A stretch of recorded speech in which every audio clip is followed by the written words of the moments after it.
Welcome to another spooky iceberg. Instead of talking about Bigfoot or UFO sightings or something like that, this time around I'm going to be talking about two horror franchises that are inseparable: the Alien franchise and the Predator franchise. Honestly, I just consider them to be like one franchise at this point, but I know there's some out there who don't, but whatever. Before I begin, there's two things I gotta mention.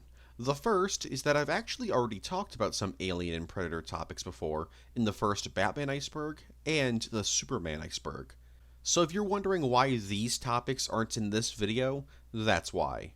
Go check out those videos if you want to hear me talk about them. And as always, if you enjoy the video, it doesn't hurt to drop a like, maybe comment below about your favorite entry, maybe comment below about your favorite Alien or Predator film, or maybe your least favorite, and why that's probably the Predator from 2018. I don't know, get creative. Or don't. I don't control you, so I mean you can do whatever you want.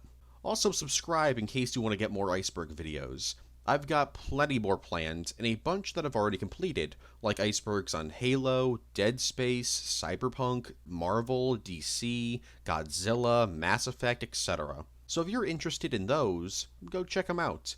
After this video, of course. They're all great. I'm not biased, I swear. So with all that out of the way, let's begin.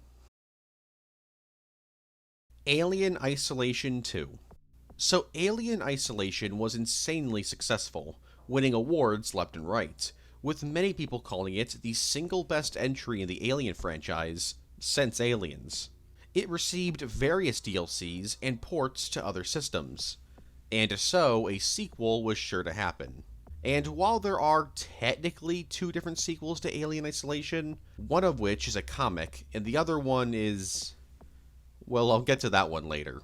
To this day, there hasn't been a AAA sequel. Now, why was this? Well, remember how I just said that the game was super successful? It wasn't.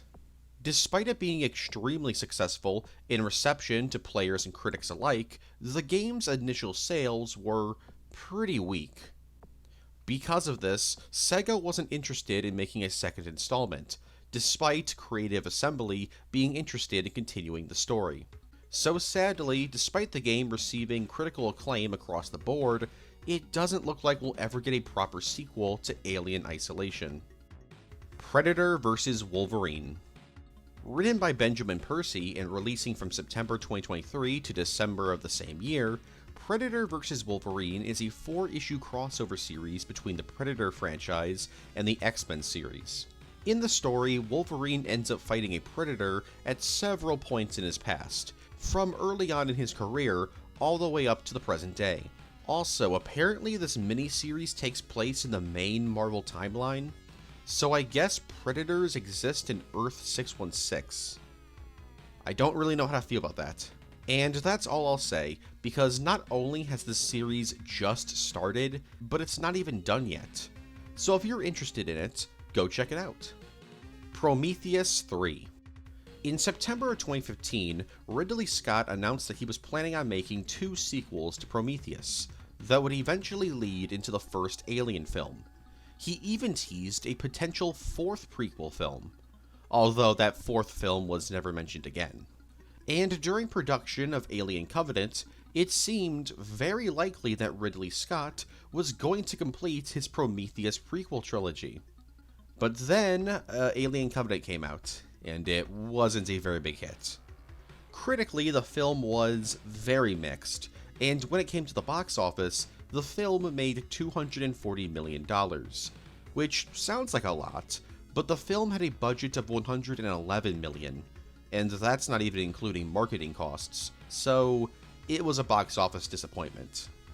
And because of this, Fox put a halt on Prometheus 3, or Alien Covenant 2, as Ridley Scott was calling it.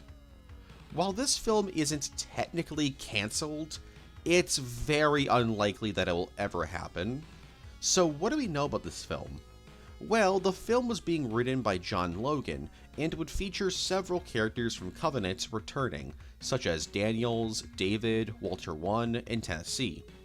The film would also focus heavily on androids and AIs, with Ridley Scott stating in an interview, quote, I think the evolution of the alien himself is nearly over, but what I was trying to do was transcend and move to another story, which would be taken over by AIs. The world that the AI might create as a leader, if he finds himself on a new planet.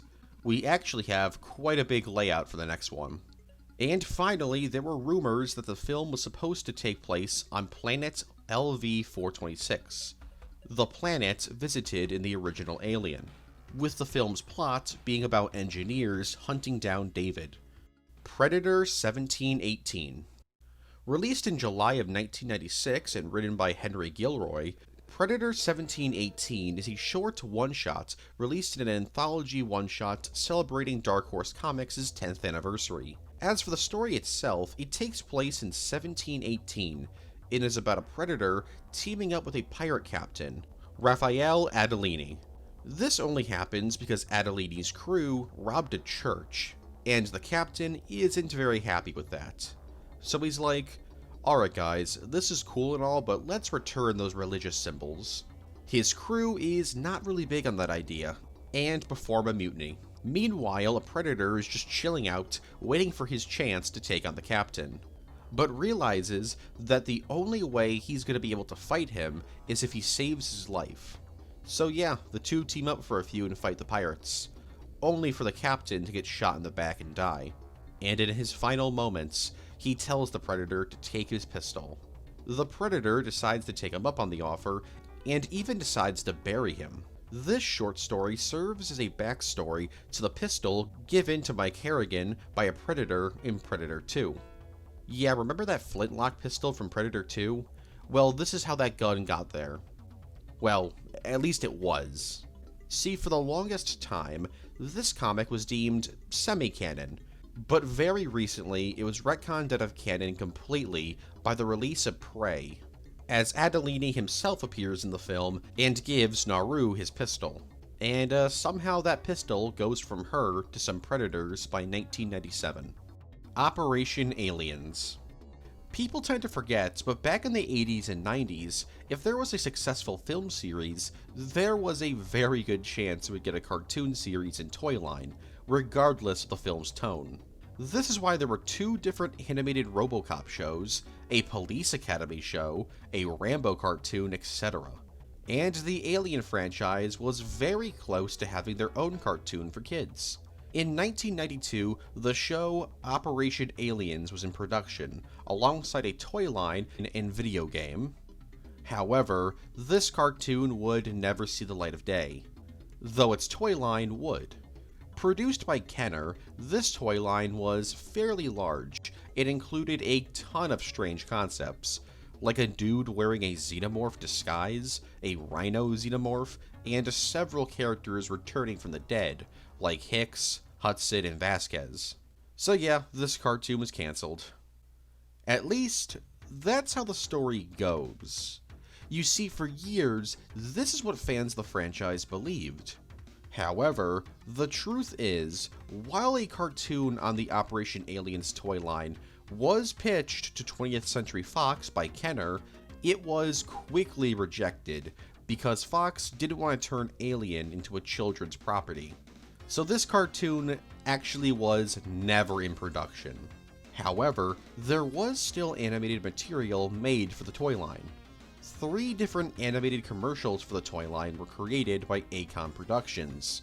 However, none of these commercials would actually air. So yeah, outside of that rejected cartoon pitch, Operation Aliens was nothing more than a series of toys, unaired commercials, and a video game. If you can even call this a video game. Joss Whedon's Alien 5. After the release of Alien Resurrection, 20th Century Fox decided to create a 5th Alien film.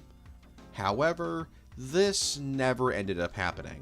There's more than likely a ton of different Alien 5 drafts out there, but in this Iceberg, I'm only going to go over the 3 most well-known ones, with the first one being from Joss Whedon, the man who directed Alien Resurrection. His Alien 5 project, rumored to have been titled Alien Revelation, would have continued directly where the last film ended, on post-apocalyptic Earth. There, Ripley's story would finally come to an end, as she'd face off against the Xenomorph threat one more time. This film may have been made if it wasn't for Sigourney Weaver, who was against the film's setting, wanting the franchise to return to the planet from the very beginning of the series. And Sigourney Weaver's approval of the script was very important to 20th Century Fox, so Whedon's script was rejected. The original Colonial Marines. In May 2001, EA announced a first-person shooter set in the Alien universe called Aliens Colonial Marines. And while this would eventually lead to the release of Colonial Marines in 2013, that game is not the same game announced in 2001. In fact, they're almost nothing alike. The game, developed by Check 6 Games, would follow Lieutenant Nakamura, who would be in charge of a bunch of Marines. 12 to be exact, and you could choose up to 4 of them to go on missions with you, with each of these Marines having their own personality and combat skills. The game would begin with the Marines battling through the USS Sulaco against some Xenomorphs, before transitioning into fighting in a scavenger ship, where they'd fight not just Xenomorphs, but human enemies as well. And finally, somehow, the Marines would end up on Xenomorph Prime, the home world of the Xenomorphs. During these missions, Xenomorphs would not just try to kill you, but would also try to kidnap the Marines under your control. And if they were successful, you would be given the option to do a side mission to rescue the Marine before they're impregnated by a facehugger. While fans of the franchise were pretty interested in this game, sadly it would never release, being cancelled in October of 2002 due to technical issues. Predator Killer Armor. So at the end of the worst Predator film, we're introduced to the Predator Killer Armor. This is an over-the-top 2014 TMNT Shredder suit designed to kill predators. It's got wrist blades, targeting lasers, cannons, plasma casters, a ton of stuff. Despite being a prototype, it's already extremely deadly. So why am I talking about this? Doesn't really seem like an Iceberg-worthy entry. Well, it's on here because we are probably never going to see this thing ever again. I know it's mentioned in some audio logs in Predator Hunting Grounds, but as for an actual film or TV show, yeah, that's not going to happen. Especially since it's already extremely unpopular in the fanbase. Fortnite. In 2021, Ellen Ripley, the Xenomorph, and the Predator were all added into Fortnite alongside various Alien and Predator-themed cosmetics and sprays. So now, in Fortnite, you can make the Xenomorph and Predator whip and nay-nay with Ahsoka, Becky Lynch, Bender, Leon Kennedy, Spider-Gwen, Ikora Rey, the Goat Simulator Goat, Yennefer, Mina Ashido, The Mummy, and Ivor, Varen's daughter. AVP3. A third Aliens vs. Predator film has been in discussion ever since the production of Requiem in 2007. During the film's production, Greg and Colin Strauss, the directors of Requiem, stated that they had plans for a third installment of this trilogy. This third installment would have included elements of their original idea for AVP2, such as being set in space in the future. They even later claimed that their AVP3 would lead directly into the original Alien. The original pitch for Requiem's ending included elements like an entire tribe of predators and a winged king xenomorph. It would also be revealed that the Predator gun at the end of Requiem would be the device that led to humanity advancing in technology, eventually leading them into space. All of these ideas would be further explored in the sequel.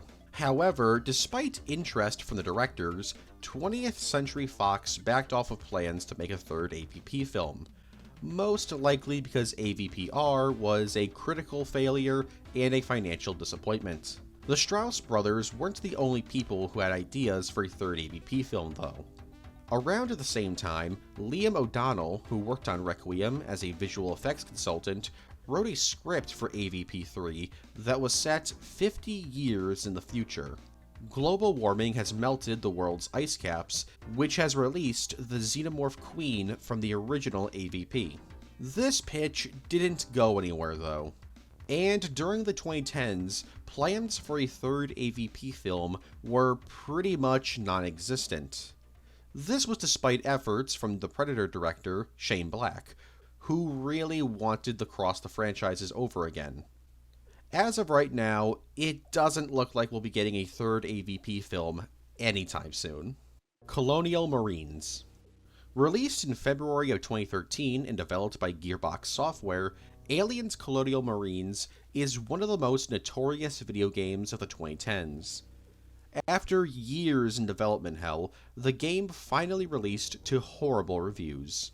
Players and critics alike critiqued the game for its low-res textures, poor animations, really boring gameplay, horrible enemy AI, and mountains of technical problems. Even the game's story was heavily critiqued. Also, they did a bit of a retcon and revealed that Hicks had actually survived. And before you ask, as far as I know, yes, this game is canon. So right now, Hicks is alive. Although, actually, no, it's not true, because Alien Resurrection takes place like hundreds of years later. So actually, no, Hicks is still dead. While the game was criticized heavily, there were still some things that people liked. For example, you could suffer through the game's campaign with up to 3 of your friends, and the game's multiplayer was... well, it wasn't horrible, but it wasn't great either. So how did the game end up like this? Well, there's a few reasons. The main one is that Gearbox had been moving developers and resources off the game and over to their other games being developed, Duke Nukem Forever and the first 2 Borderlands games. To make matters worse, they were still collecting payments from Sega as if they were still working on the game. So when Sega found out about this, they briefly cancelled the game, which forced Gearbox to get their act together. And by act together, I mean outsourcing a huge chunk of the game's development to other developers. And to make matters even worse, the game was rushed through various redesigns in its final years. Overall, Aliens Colonial Marines failed to live up to the years of hype, and was just an overall very bad game. Crocodile Alien. In the Batman Aliens crossover I talked about in the Batman Iceberg, there's a special xenomorph variant that has become a fan favorite. That being the Crocodile Alien. This massive hulking creature is exactly what it sounds like. It's a xenomorph born from an American crocodile. It's got 6 dorsal spines, it's 15 feet tall, and is built like a tank. Sadly though, because its only appearance is in this non-canon crossover, this xenomorph variant isn't actually canon. But I really hope that one day it does get made canon, because just look at this thing. Deleted scenes. So every film has deleted scenes, and the Alien and Predator films are no different. So here's 4 deleted scenes from each film. I'm only doing 4 because I gotta go over 13 different films. I'd be here all day if I were to go over every single deleted scene. For the original Alien, originally, there would be a scene involving the crew discovering a mural of a xenomorph's reproductive cycle. H.R. Geiger actually created the mural, but the scene was cut from the film at a fear from Ridley Scott that it would foreshadow the chestburster scene. An alternate version of the crew discovering the xenomorph eggs was written in the script. This scene would have involved the crew discovering a large building called the Egg Silo. Kane would climb on it and discover an opening, and once he was inside, he would discover the eggs. A scene featuring Brett and Parker making repairs to the Nostromo was cut. During this scene, both crewmen would agree that they never should have landed on LV-426. Ripley would then radio in and ask what's happening, to which Parker says, "My Johnson's what's happening," before actually responding to her and saying they're working hard. Ripley would then tell him that she's got the hardest job out of everyone on the ship, listening to Parker. And finally, there was supposed to be a rather long sequence involving Parker and the xenomorph near the ship's airlock. Ripley and Lambert would attempt to open the airlock to suck the xenomorph out into space. While this plan seemed like it was going to work, the xenomorph would get spooked and run off. but while running away, it gets its arm ripped off as the airlock door shuts.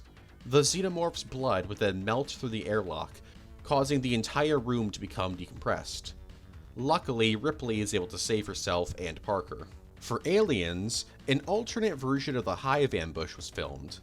This version had Hicks propping Wierzbowski against a wall after the pulse rifle ammunition explodes. Burke's death was originally going to be much different. Originally, while Ripley's in the Hive looking for Newt, she'd be grabbed by Burke, who's cocooned to the wall. He's begging for Ripley to help him because he can feel the chest burster inside him. So, Ripley helps him by giving him a grenade and walking off. There was originally going to be a scene in which Newt bites Hicks while trying to escape, to which Hicks responds by saying, "Hope she ain't got rabies." And finally, during the dropship crash scene, you would have originally seen the dropship's wreckage smashing into the APC. This was cut from the film because James Cameron wasn't very happy with the footage. As for Predator, right after Blaine's death, there was supposed to be a scene where the Predator would be shown in its ship healing its wounds with a paste created from a small glowing stone.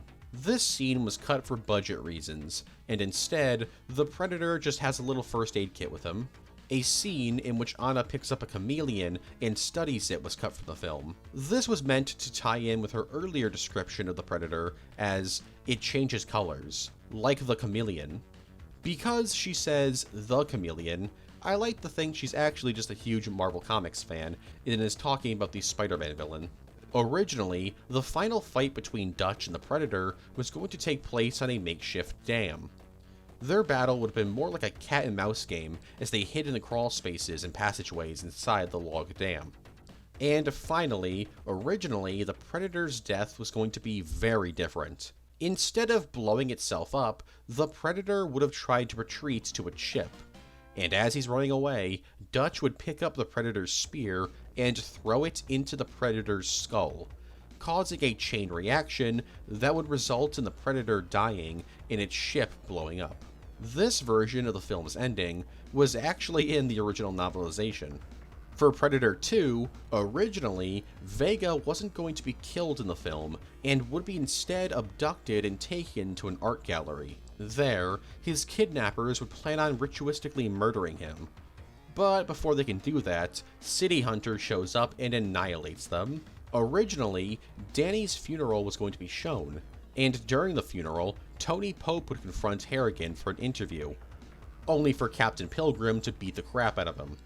Harrigan would then get into his car and intentionally back it into Tony Pope's van. Originally, during Harrigan and City Hunter's confrontation on the roof of the slaughterhouse, the Predator would leave by jumping across the rooftops. Harrigan would decide to chase after him and to use a nearby power line as a zip wire cable to cross the rooftops. And finally, there was supposed to be a scene in which Hindman begs Harrigan to help him deal with the press, who are understandably a little bit angry at the LAPD for not being able to stop the killer terrorizing Los Angeles. Harrigan refuses to help him and storms off. This was supposed to tie in with a piece of backstory that was also cut from the film, that Harrigan and Hindman were once good friends before Hindman was promoted and abandoned his friendship with Harrigan.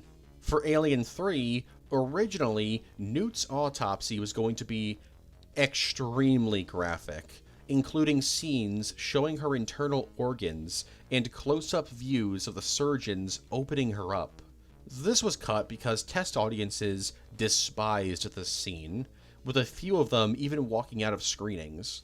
Originally, at the end of the film, the Queen chestburster would erupt from Ripley's stomach while she's standing on the gantry. She would then begin to fight the chestburster and would even snap its neck before falling backwards into the furnace. There was originally going to be a sequence where it would be shown how the xenomorph built a hive within the prison's assembly hall. A bunch of its victims would be shown alive in cocoons. Dylan and Morse would eventually discover the hive, leading to Dylan burning all the cocooned victims. The xenomorph would then attack the pair, resulting in Dylan saving Morse's life at the cost of his own. And finally, as shown in trailers for the film, several shots of the xenomorph surrounded by fire caused by explosions were cut from the film. For Alien Resurrection, originally, the newborn was supposed to have survived being pulled into space, and would cling to the outside of the Betty. And when the ship landed on Earth, it would emerge and confront Ripley 8 and the survivors. And by confront them, I mean it would try and run off to a nearby city, only for Ripley 8 and Call to show up and brutally kill it, with Ripley 8 fighting the newborn in a fistfight before throwing it into a harvester driven by Call, which would shred the newborn. Originally, there was supposed to be an action sequence where the main crew would enter a huge botanical garden. As they explore the garden, a bunch of xenomorphs would then attack them, resulting in St. Just sacrificing his life to kill the xenomorphs. This was cut due to the film's budget being cut. A comedy scene involving a mosquito trying to suck the blood out of Ripley 8 was cut, as while it tried to drink her blood, it would disintegrate, due to the blood being acidic. And finally, Martin Perez's death was going to be a lot more brutal, being sucked through a small crack in the ship's hull. His body would get completely sucked out, leaving his skull behind with air rushing through its eye sockets. While this version of his death was cut from the film, it was decided to reuse this idea for the newborn's death.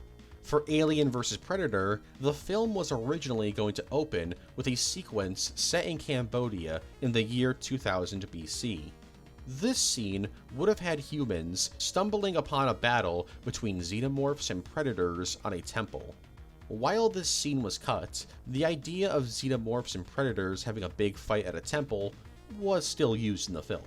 Originally, the grid xenomorph was actually going to reach the surface, only to almost immediately be killed when Scar's self-destruct device detonates. Scar would then go over and inspect Grid's corpse, and hold up one of its severed fingers. The final scene of the film was originally going to be Weyland Industries receiving some stolen Predator plasma casters. While this scene was cut, it would inspire the ending of Aliens vs. Predator: Requiem. And finally, originally, a Pred-Alien was going to be born from the first Predator to die. It would then show up during a big battle sequence in the ice caves, where the surviving humans and predators would fight each other, alongside a horde of xenomorphs. As for Aliens vs. Predator: Requiem, originally, Harry's dog Butch was going to be impregnated with a chestburster, which would result in a runner xenomorph, a dog xenomorph, showing up in the film. This was cut due to budget limitations. As seen in the film's trailers, Kelly was originally going to climb into one of the National Guard's Humvees and use its mounted 50 cal machine gun to kill a xenomorph. While playing outside, Dale and his friends accidentally send a ball into a sewer drain. Molly would then show up and try to grab the ball from the sewer grate, only for a xenomorph to then attempt to grab her. Although, right before it's able to, she grabs the ball out of the sewer and walks off. And finally, the film's original ending was going to show Miss Yutani entering a lab where a bunch of captured xenomorphs and predators were being held in suspended animation. As for predators, there was going to be a scene in which Royce threatens Edwin while Edwin is trying to use the bathroom. Royce would accuse Edwin of being responsible for all of them being trapped in this place, since he's not a killer like the rest of them. But Edwin would reveal that he did actually kill someone before. While he was performing surgery on a woman, because he was on hallucinogenic drugs at the time, he hallucinated that she was trying to kill him, and so he stabbed her to death. A comedic scene was cut from the film where Edwin says that he needs to pee. Cuccello then tells him that women pee and that men piss. Edwin would then ask him what he does. Cuccello then says, "I unleash." A short scene involving Nikolai setting up a claymore by the drilling rig was cut. As he starts placing it, Nolan would tell him that he's wasting his time, as the predators are far too smart to be killed by a claymore trap. And finally, a scene was cut involving Stans, Edwin, and Cuccello. Stans admits that he's killed 38 people, and Cuccello is disgusted with him, saying that unlike Stans, who kills for no reason, he kills for money. Edwin then asks Stans why he's killed so many people, and Stans simply responds saying, "Why not?" As for Prometheus, originally the film was going to begin with several engineers on Earth. The scene would have been mostly the same as the one we got in the original film, just with more engineers, and one of the elder engineers would have talked. There was originally going to be a scene in which Janek tries to console Vickers after Vickers kills Holloway. He does this by telling Vickers a story about how when he was in the military, he was stationed at a base where some scientists were working on some secret weapon. And one day, things went wrong, and everyone was ordered to evacuate the base. And as he was escaping, he saw various scientists still trapped in the base. They were all then killed when the military then blew up the base. There was a scene cut from the film involving Milburn discovering an alien worm in the black goo. He's pretty hyped up about this, and so he puts the worm in a container. And finally, the film's final confrontation between Shaw and the last engineer was originally going to be a lot longer. She would have picked up an axe and waited for the engineer. Once he was in the room with her, she would then attack him. The engineer would eventually overpower Shaw and pin her to the wall. In a last-ditch effort, Shaw would then release the trilobite from the medbay. As for Alien Covenant, originally, there was going to be a scene in which Daniels thanks Walter for saving her life. Here, Walter would tell Daniels about David. There was also a scene cut from the film where Walter would be shown tending to some plants. Mother would then question him about the myth that sinking to plants makes them grow faster. There was originally going to be another flashback set on Earth. This flashback would have shown Daniels and Branson in their apartment in New York. Funny enough, while this scene was in the film's novelization, it was moved to the beginning of the film, and instead of it being a flashback, it's now a dream sequence. And finally, Upworth's death was going to be a lot longer. After Rix is killed, the xenomorph, the paratomorph, would move its tail between her thighs and force her to slowly approach it before killing her. As for the Predator, originally, there was going to be a scene in which Lynch beats up a biker. He would then go and try to hit on a woman when suddenly a trucker shows up and it's revealed that he's selling weapons out of his RV. Lynch would then go with him to check out his weapons. As seen in the film's trailers, a scene showing the Predator's ship crashing into a swamp was cut from the film. Originally, there was going to be a scene where Casey finds a photo of Peter Keyes. She would then look up at a picture of Sean Keyes and mention how the two look very similar. This would be both an Easter egg showing Peter Keyes from Predator 2, but also a reference to how Sean Keyes is played by Jake Busey, whose father, Gary Busey, played Peter Keyes in Predator 2. And finally, as seen in the film's trailers, there is originally going to be a scene in which Traeger tells Casey that his job is, quote, acquisitions. I look up and I catch what falls out of the sky. This would have happened when he was being interrogated by Casey. And finally, for Prey, originally, there was going to be a sequence involving Naru running away from the feral predator while both parties were running through the treetops. A short sequence involving Naru walking in a field during the sunrise was cut. A scene showing the feral predator placing a bolt into his bolt gun was filmed. He would do this after investigating Naru's campfire after she leaves it. And finally, there was a scene involving a little girl trying to tie her bow together. Naru helps her out and then tells her to make sure she keeps the bow clean. This happens as Naru is eavesdropping on the chief and his wife Sumu, discussing how they'll soon need a new war chief. Alien 3 Assembly Cut. I'll talk about it later, but out of all the Alien and Predator films ever made, Alien 3 was the one with the most troubled production. Not only were there a ton of completed alternate scripts that I'll talk about later, but production on the film was a nightmare. Because of this, Alien 3 released in 1992 and was very controversial. Critics and audiences were split on the tone of the film. Some loved the darker tone, while others found it pretty boring. And nearly everyone universally hated that they killed both Hicks and Newt off screen. Not only was the film controversial, but it also was extremely different from what director David Fincher wanted, with 20th Century Fox cutting a ton of scenes and making the team rewrite and reshoot various other scenes. So for years, this unused footage sat unused.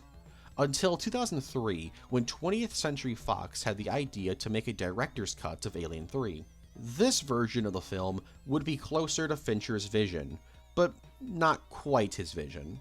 And so, David Fincher hopped on this opportunity. Just kidding, Fincher was not willing to work on a director's cut.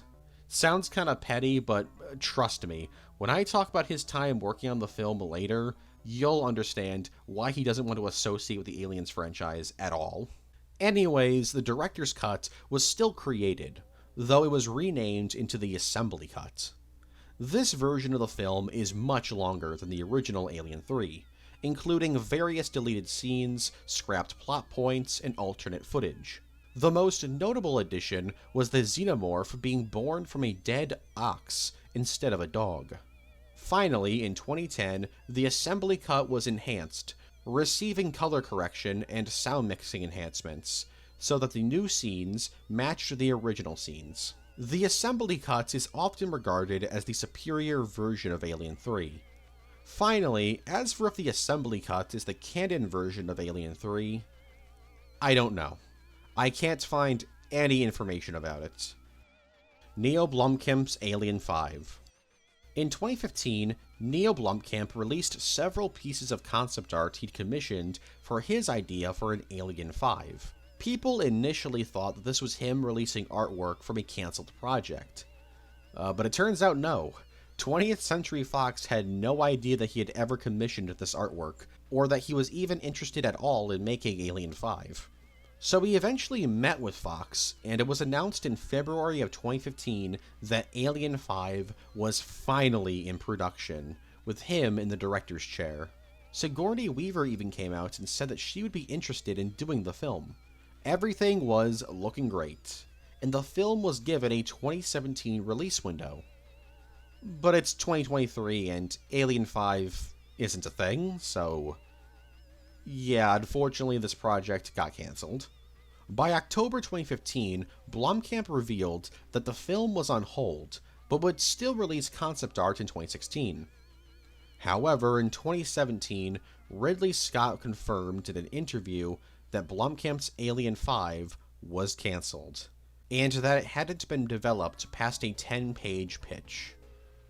Which is weird, because in 2015, he directly said the first draft of the film's script was done. So why was Alien 5, or Alien Awakening, or Alien Xeno, there's multiple different rumored titles, cancelled?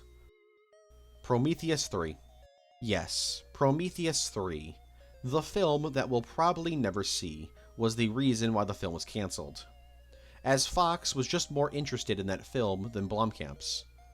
So what do we know about Alien 5? What would have been in the film? Well, besides Ripley being the main character, we know of two other returning characters, Hicks and Newt, who's now an adult. Because of Newt's survival, it's very likely that this film was going to be a direct sequel to Aliens, and ignore both Alien 3 and Resurrection. We also know the film would have involved a new organization, simply referred to as Mercs, and there would be a new android character named Jax, or Kilson. He went by both names.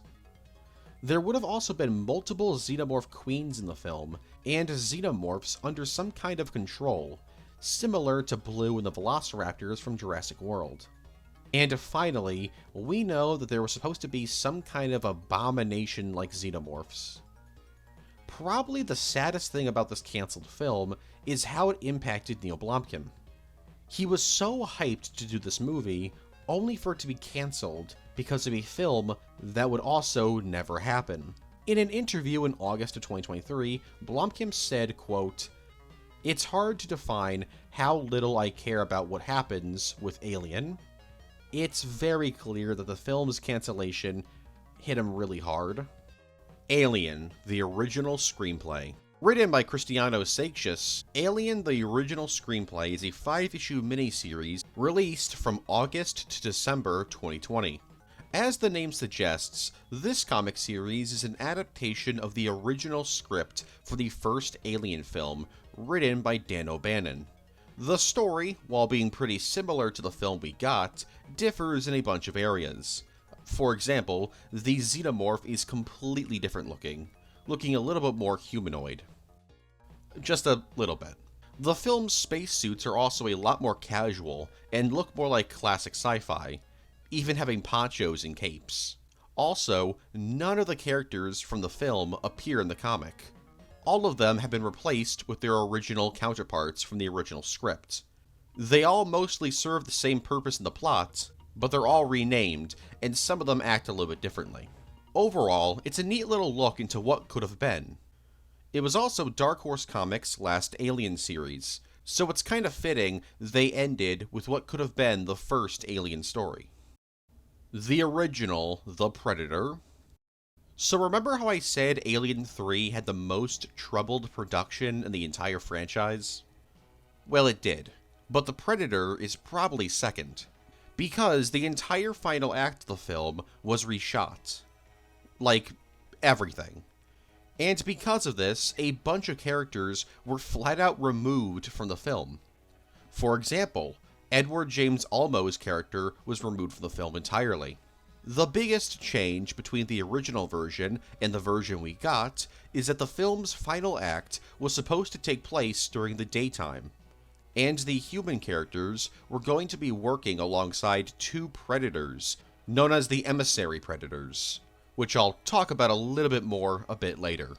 The final battle would have taken place at Area 52, one of the predators would have ended up talking, the final act would have had a bunch of weird hybrid creatures, and it would have been revealed that the predators are in a Cold War.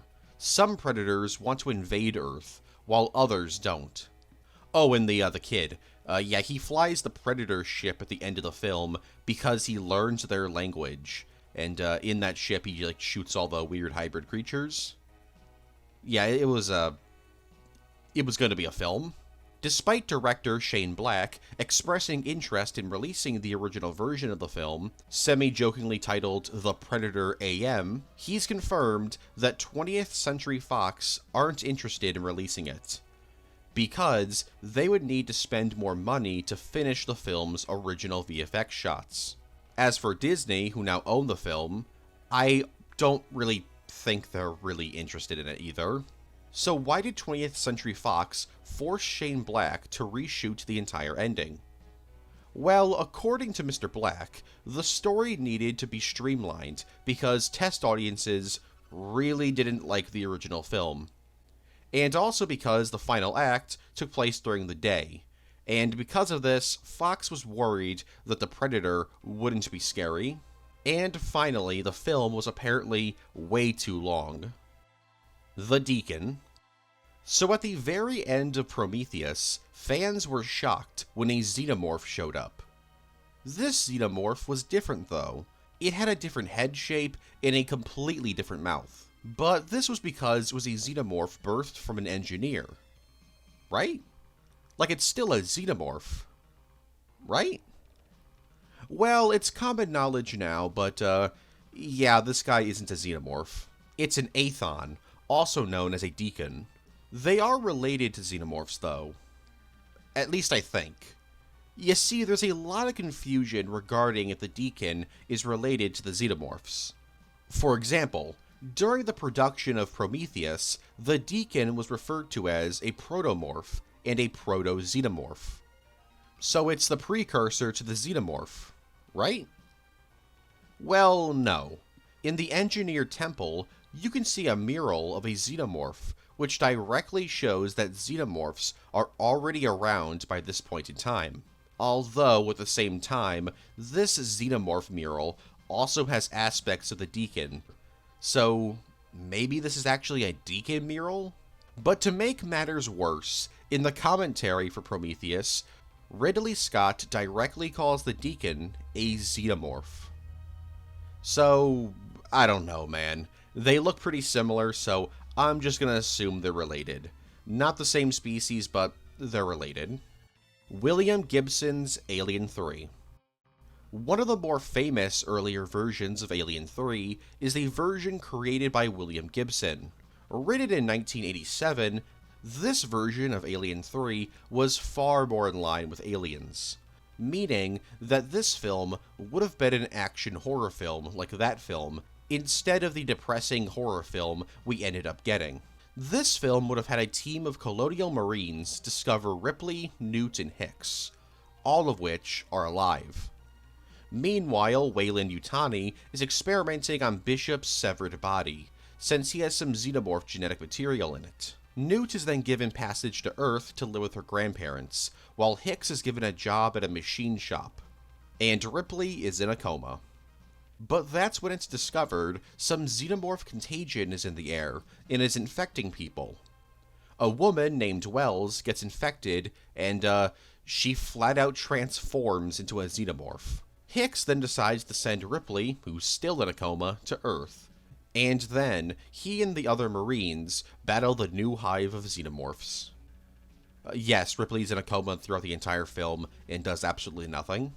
Anyways, realizing the station they're in needs to be destroyed in order to contain the threat, Hicks and company race to the escape pods, while Bishop overloads the station's core. The team escapes, although most of them are killed by a xenomorph queen. After they escape, Bishop ends the film by saying that humanity must find the xenomorph homeworld and destroy it. This draft was later rejected and rewritten in 1988. This second draft is far more focused on horror. However, most of the plot is relatively the same, with a few adjustments, like alternate deaths for certain characters, much less xenomorphs, and a lot less action. Gibson's first draft was later turned into a novel in 2021, written by Pat Cadigan, while the second draft was adapted into a 5-issue comic series titled Alien 3, The Unproduced Screenplay, in 2018, written by Johnny Christmas.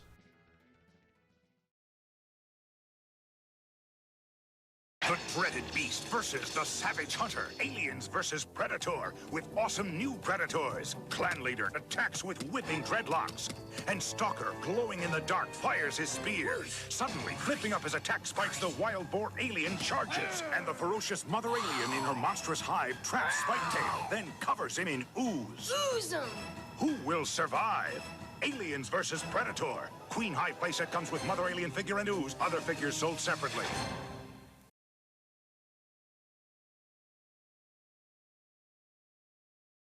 Colonial Marines fix. So one of the worst aspects about Aliens Colonial Marines is its terrible enemy AI. It practically ruins the game.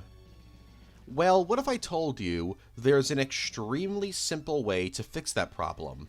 At least on PC. In 2017, ModDB user James Dickinson 963 figured out a way to fix the enemy AI by going into the game's configuration file and fixing a spelling mistake. No, really. This fix doesn't save the game by any means. There's still plenty wrong with it, but it significantly improves the experience playing. Dead by Daylight. So Dead by Daylight has a ton of guest horror characters.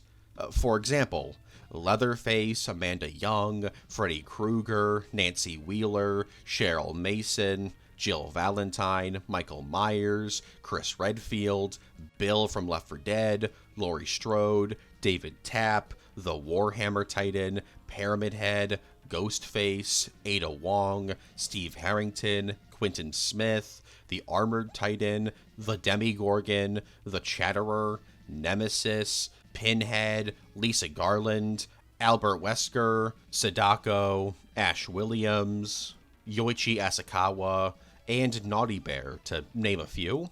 And in August of 2023, a bunch of characters from the Alien franchise were added in via DLC. These being the Xenomorph Queen, Ellen Ripley, Grid, and Ripley 8 of all characters. Alongside those characters, a new map was added into the game, the Nostromo Wreckage. Also, they made the Xenomorph Queen thick. I don't know how to feel about that, honestly. At least Pyramid Head isn't alone anymore. Gorilla Alien. Another wacky Xenomorph variant. This is not actually what it sounds like. This is actually not a Xenomorph born from a gorilla, but instead a Xenomorph born from an unnamed species of primate with 4 arms that lives on the planet Zevam. Created as an action figure by Kenner in 1992, this acid-spitting muscle monster of a Xenomorph is basically the same as a normal Xenomorph, except they are a lot more muscular and are extremely strong. While first being a toy, it's since appeared in various comics and video games over the years. Funny enough though, there is actually another gorilla alien. These ones appear in the video game Aliens Infestation for the Nintendo DS. And this time, they're actually what they sound like, xenomorphs born from gorillas.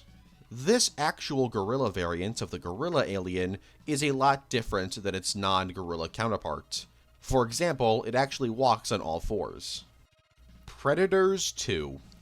After the release of Predators, a sequel was discussed, both behind closed doors and out in the open. Director Nibiru Anta, producer Robert Rodriguez, and actor Adrian Brody all discussed ideas for a potential sequel.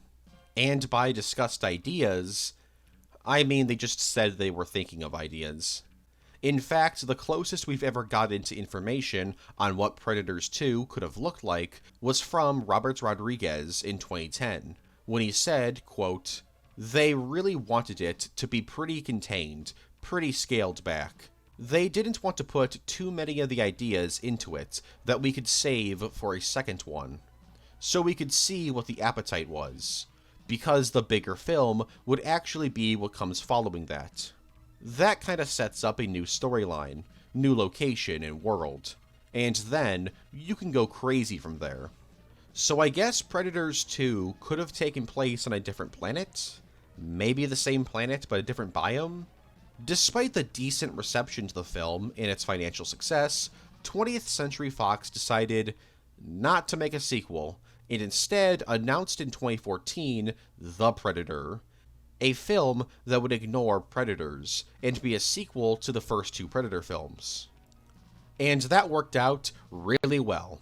I'll also mention this here. There were ideas thrown around about a prequel to Predators, focused on Nolan's time on the planet before the rest of the characters arrived.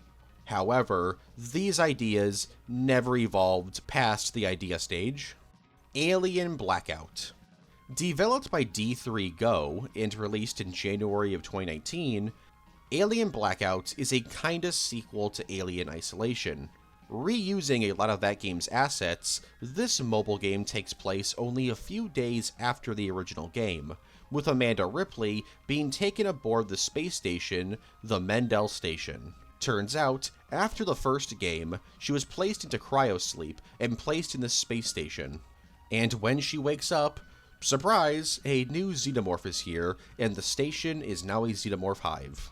But just then, the USC SS Halden docks into the station for repairs, not knowing there's dozens of xenomorphs on board. So now, Amanda has to use the station's computer system and camera system to guide the crew through the station to safety, while also fending off xenomorphs by sealing your door via cutting power.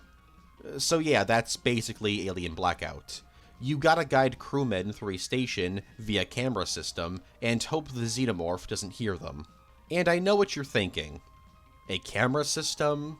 Xenomorph jump scares? And shutting a door to an office to avoid letting the monster come in? It's very clear that Alien Blackout takes inspiration from the Five Nights at Freddy's series. Now, the game isn't a FNAF clone by any means, but the similarities are definitely there. So, was this game well received? No.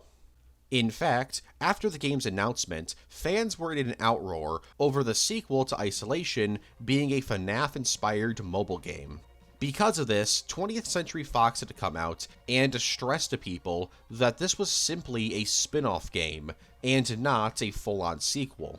And maybe this argument would have worked if we actually got a sequel game to Isolation. But no, we never did. As for if this game's canon, it's in a weird spot where technically it can be considered canon, because the Alien Isolation sequel comics don't really retcon anything from the game, but at the same time, I don't think the events of this game will ever be mentioned again. Blade Runner is canon, so this is a bit of a fan theory and an actual fact. It's weird. You see, there's weirdly a lot of evidence suggesting that the Blade Runner franchise is canon to the Alien franchise. Some of the evidence being how in Aliens, you can see in Dallas's bio that he worked at Tyrell previously. This is a major organization in the Blade Runner series.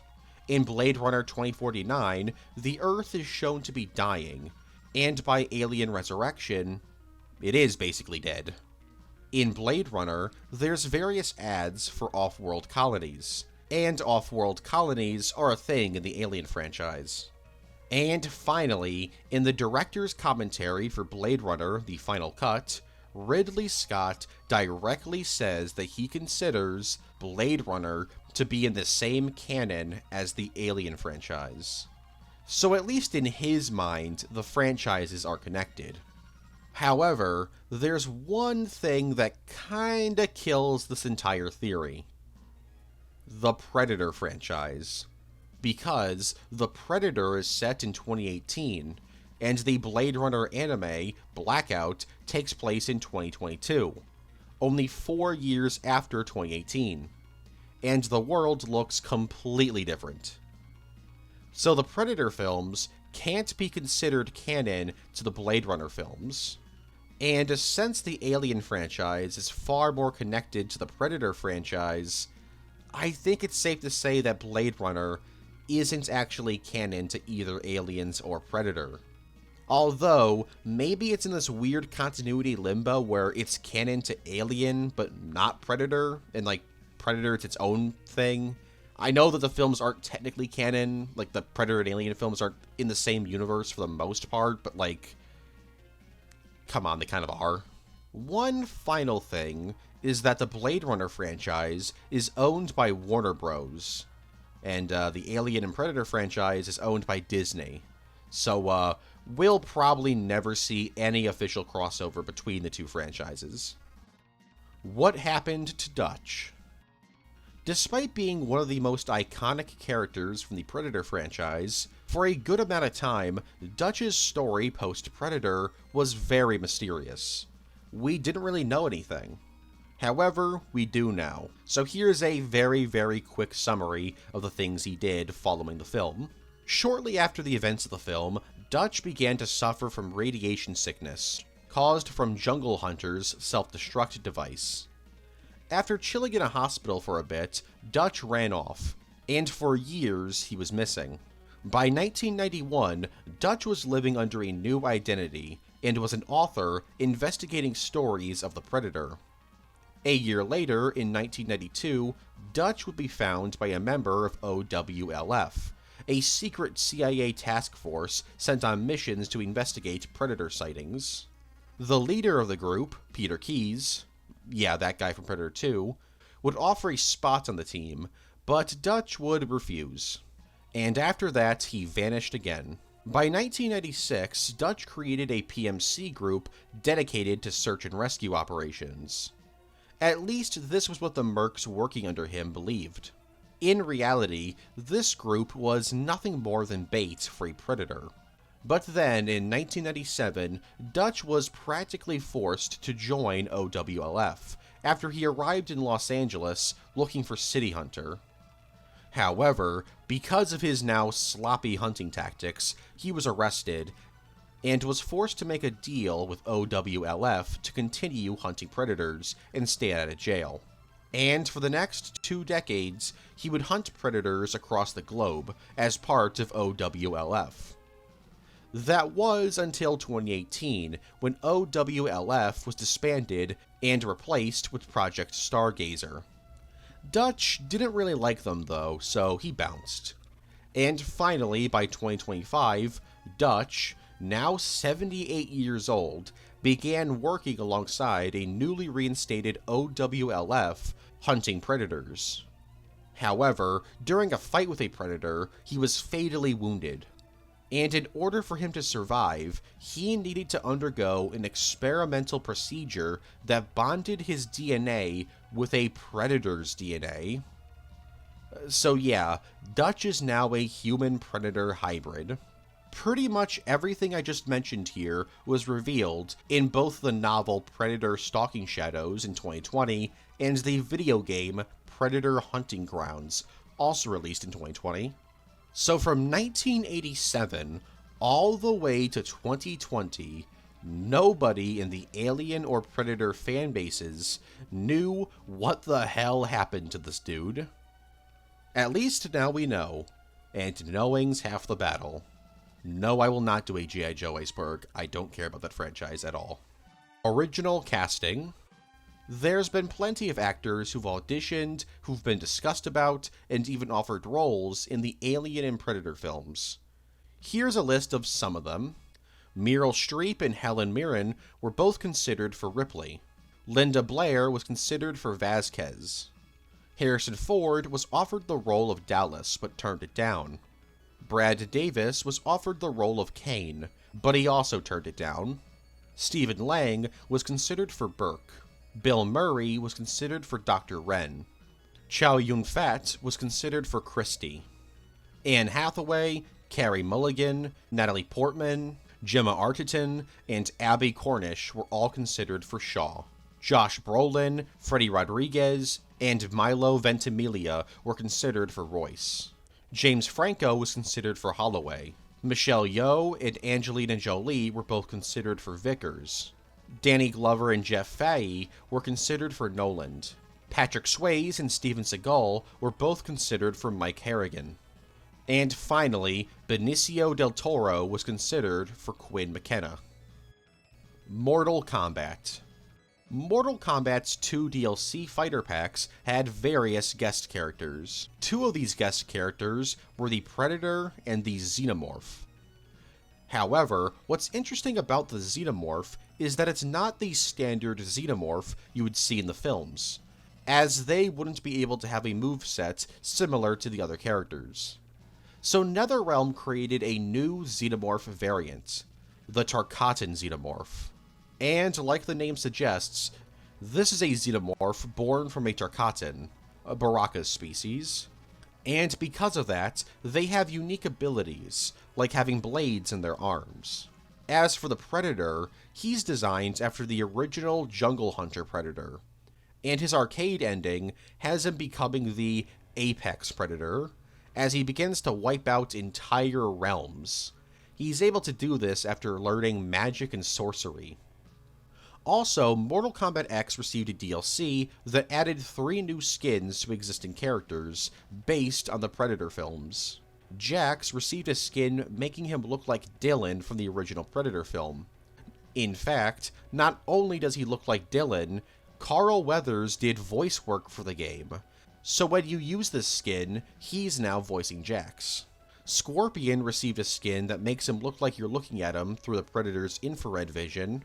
And finally, there was a skin for Johnny Cage, where he's wearing an outfit based on Dutch's outfit from the first Predator film.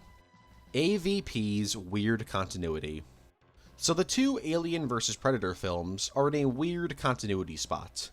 They're both canon, but also not canon. You see, the first AVP film complicates canon by having Bishop Weyland show up in that film. And thanks to Ridley Scott's Prometheus series, we know that the Weyland Corporation was actually created by Peter Weyland in 2012. And AVP-1 takes place in 2004, so it can't be canon. Right? Well, you could argue that the Weyland Corporation, created in 2012, was created from Weyland Industries, the organization seen in the AVP films. It's a massive stretch, but I guess maybe if you squint it could work? This idea could even be supported by the two promotional videos made for Alien Covenant, Happy Birthday David and Weyland Industries Testimonial, as both of these videos explicitly refer to the Weyland Corporation as Weyland Industries. But then there's the other issue. In Alien Covenant, it's clearly stated that xenomorphs were created in the future. So how can they be in ancient times, or even modern day? Although at the same time there's that xenomorph mural in Prometheus, so maybe there were xenomorphs like back in the ancient times? I don't know. I don't know. Also, very recently, the new Marvel Predator comic series goes over every single Predator film in the timeline, but ignores both AVP films. So it's safe to say the AVP films aren't canon. Except, in the Predator, you can see the xenomorph bone spear created by Lex. So I guess the first AVP film is canon? Or maybe the AVP films are canon to the Predator films, but aren't canon to the Alien films? Kind of like how Blade Runner might be canon to the Alien films, but aren't canon to the Predator films? I don't know. I just headcanon all the Alien and Predator films in the same universe, so honestly, this whole discussion is meaningless to me. James Cameron's Alien 5. After Joss Whedon's script for Alien 5 was rejected, 20th Century Fox wasn't worried about Alien 5, because now they had James Cameron working on the film. That's right, the man behind Aliens was taking another stab at the Alien franchise. And he was also working with Ridley Scott to make sure he got the story just right. But then he found out that 20th Century Fox were planning on making Alien vs. Predator. And this really ticked him off, and so he flat out walked away from Alien 5. Why did he get so annoyed with this? Well, he believed the film would kill the validity of the Alien franchise, even saying, quote, "To me, that was Frankenstein meets werewolf. It was Universal just taking their assets and starting to play them off against each other, milking it." So he walked away from Alien 5 because of AVP. Kinda cringe. Though he did later say he actually liked AVP, and even said that he thought it was the third best Alien film. Granted, AVPR, Prometheus, and Covenant weren't out yet, so maybe it's changed since then. Although, honestly, looking at the quality of those films, maybe it hasn't. Anyways, all we know about this version of Alien 5 was that it would have explored the xenomorph's origins, so it was probably going to be a prequel instead of a sequel to Resurrection. Aliens Vampirella. Released from September 2015 to February of 2016, Aliens Vampirella is a 6-issue miniseries written by Karina Bechko that crosses over the Aliens franchise with the Vampirella franchise. This series tells the story of humanity colonizing Mars, only to find out that xenomorphs were actually chilling there this whole time. So Vampirella has to step in and travel to Mars to fight off the xenomorph threat. But it's not just the xenomorphs that are threatening humanity. Nosferatu xenomorphs, or vampire xenomorphs. Yeah, it turns out that a bunch of vampires were living on Mars as well. And there, they found some ancient catacombs created by long-dead Martians. So they were using these catacombs as a base. But, then the xenomorphs showed up and either killed them all or had facehuggers do their thing to them. Oh, and speaking of facehuggers, Vampirella gets impregnated by a facehugger, and she actually has to give birth to it. But unlike a human, she actually survives because, she's a vampire. And because she's a vampire, this xenomorph queen that spawned from her is actually a vampire-xenomorph hybrid. So she's got all the qualities of a xenomorph and a lot of the qualities of a vampire, including giant wings. She's pretty tough, but she's eventually killed when a vampire turns into a giant bat and distracts her so a bunch of humans can bomb her from orbit. Aliens vs. Predator Annihilation. In May 2023, it was revealed that a 10-episode Alien vs. Predator anime titled Aliens vs. Predator Annihilation was completed while the franchise was owned by 20th Century Fox. It was supposed to be released on Netflix, but after Disney purchased Fox, the show was scrapped and placed into the Disney Vault. This is despite it being completely done.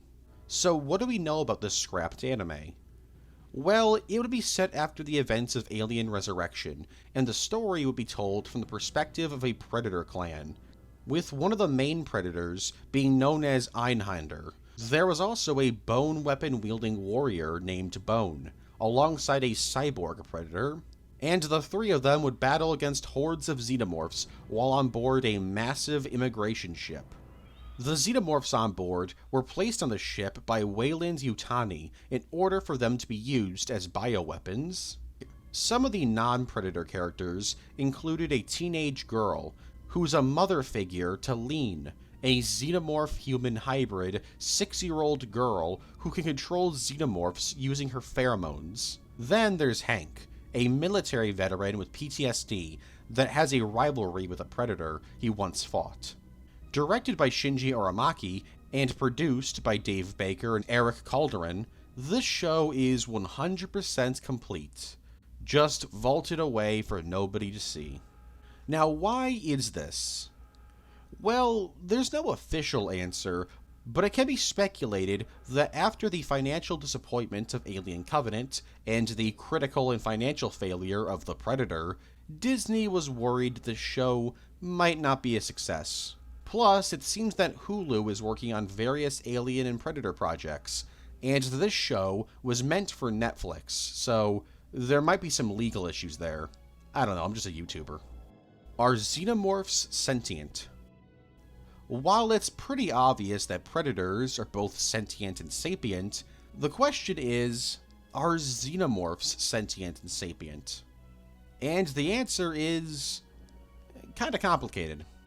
While they've been shown to mess around with electrical systems, and they've also been shown to learn pretty quickly, and are shown to be pretty excellent at problem solving, it's highly unlikely that xenomorphs have emotions, morality, or hopes and dreams. But that's just the normal xenomorphs. It's possible that maybe the queen xenomorphs have some kind of intelligence. After all, it's been shown they give orders to the hive. Hell, the queen from Aliens even figures out how to use an elevator. But again, while this is a sign of some kind of intelligence, it doesn't mean that xenomorphs have emotions or morality or anything like that. Like, there isn't a normal xenomorph that can, build a chair or, play the piano or something. A xenomorph can't fall in love and marry you. Unless, you're playing by fanfiction rules, I guess, but in the actual canon, it's very clear that xenomorphs aren't sentient or sapient, and are most likely at the same intelligence level as, dogs, pigs, ravens, or maybe even dolphins. But even then, dogs, dolphins, pigs, and ravens have emotions, so maybe they're less than them? Probably. Last thing I'll mention is that some people speculate that the xenomorph's intelligence can be influenced by their original hosts, but there really isn't any evidence for that. Prey 2. After the critical and probably financial success of Prey, I don't know how Hulu films make money, but I think it made money, it was reported that Dan Trachtenberg and Disney were discussing ways to continue the Predator franchise. Two different ideas were discussed. The first was a prequel to Prey following Raphael Adolini. This was revealed by Benedict Taylor, who played him in Prey. He also went on to say that this could be a loose adaptation of Predator 1718. I don't know how, but I guess it could. The other idea was a direct sequel to Prey. According to Trachtenberg, he and Disney want Amber Midthunder in the sequel, continuing her role as Nadu. This is the more likely of the two projects, as in September of 2023, it was reported that a sequel to Prey was officially in development. Whether or not this actually happens, we'll have to wait and see. Aliens Crucible. Being developed by Obsidian Entertainment, Aliens Crucible was a cancelled alien RPG video game first announced in 2006. The story of the game would focus on the planet Caldera and follow a group of survivors working together to survive against a xenomorph outbreak. Players would have been able to customize every single survivor in the game, being able to change their attributes, strengths, weaknesses, and their appearance. There would also be a companion system, which would allow players to issue commands to squad mates. And there'd be a pretty morbid facehugger system. Basically, if one of your survivors was impregnated by a facehugger, you'd be given 3 options. Mercy kill them, let them give birth to the chestburster, or place them in a sleep tank, and while they're in the sleep tank, you could wake them occasionally and have them help you out on missions, before returning them to the sleep tank. The game would have been played in a third person, being described as Mass Effect but more terrifying by writer Chris Avellin. The game would have featured various types of xenomorphs, from the standard xenomorphs to the red xenomorphs to whatever this xenomorph is called. Even the dog xenomorphs would make an appearance. So why was this game cancelled? Well, for 2 reasons. The first was that Sega executives weren't super into this game, as they thought the Alien franchise wasn't really suited for an RPG. And the second reason was Alien Isolation. No, really. In 2009, Creative Assembly pitched Alien Isolation to Sega, and they loved the idea. So instead of having 3 Alien games being developed, they decided to cancel Crucible in favor of Isolation and Colonial Marines, despite Obsidian stating the game was almost complete. Snake Alien. So here's another wacky xenomorph variant. This is exactly what it sounds like. A xenomorph born from a snake. It's extremely long, got a cobra-like hood, and can spit venom. It's also got the longest inner jaw of any xenomorph variant. Sadly, I'm pretty sure this dude is non-canon, as outside of a tiny mini-comic called Night Strike packaged with its toy in 1992, this dude hasn't appeared in any canon Alien media, though it has appeared in some non-canon games, such as the Aliens arcade game and the SNES Alien vs. Predator game. Korean War Predator. In Predator 2, there's a really small hidden detail not many Predator fans know about. So Greyback, one of the Predators that appears at the end of the film, in fact he's the one who gives Mike Harrigan the flintlock pistol, he has a small detail on him. If you look near his wrist gauntlet on his right arm, you'll see the patch to the United States 2nd Infantry Division. This suggests that Greyback hunted some members of that division. Now, the 2nd Infantry Division fought in World War I, World War II, and the Korean War. And because the Korean War was the most recent war they were in when Predator 2 came out, I think it's safe to say Greyback did some hunting during the Korean War. Herc Mondo. First appearing in Aliens Colonial Marines... No, not that one. Or that one. Or that one. There we go. Herc Mondo is a pretty wacky character. He's the owner of Mondo Pest, an extermination service that exclusively hunts and kills xenomorphs. He's also the only employee. Man is so obsessed with killing xenomorphs, he's kind of gone insane. I mean, we're talking about a dude who likes the smell of chemical fires. Guy loves killing xenomorphs so much, he broke out of a Marine psych ward just to go hunting. He carries around a wild variety of weapons, from shotguns to assault rifles, to even a custom-made arm blade.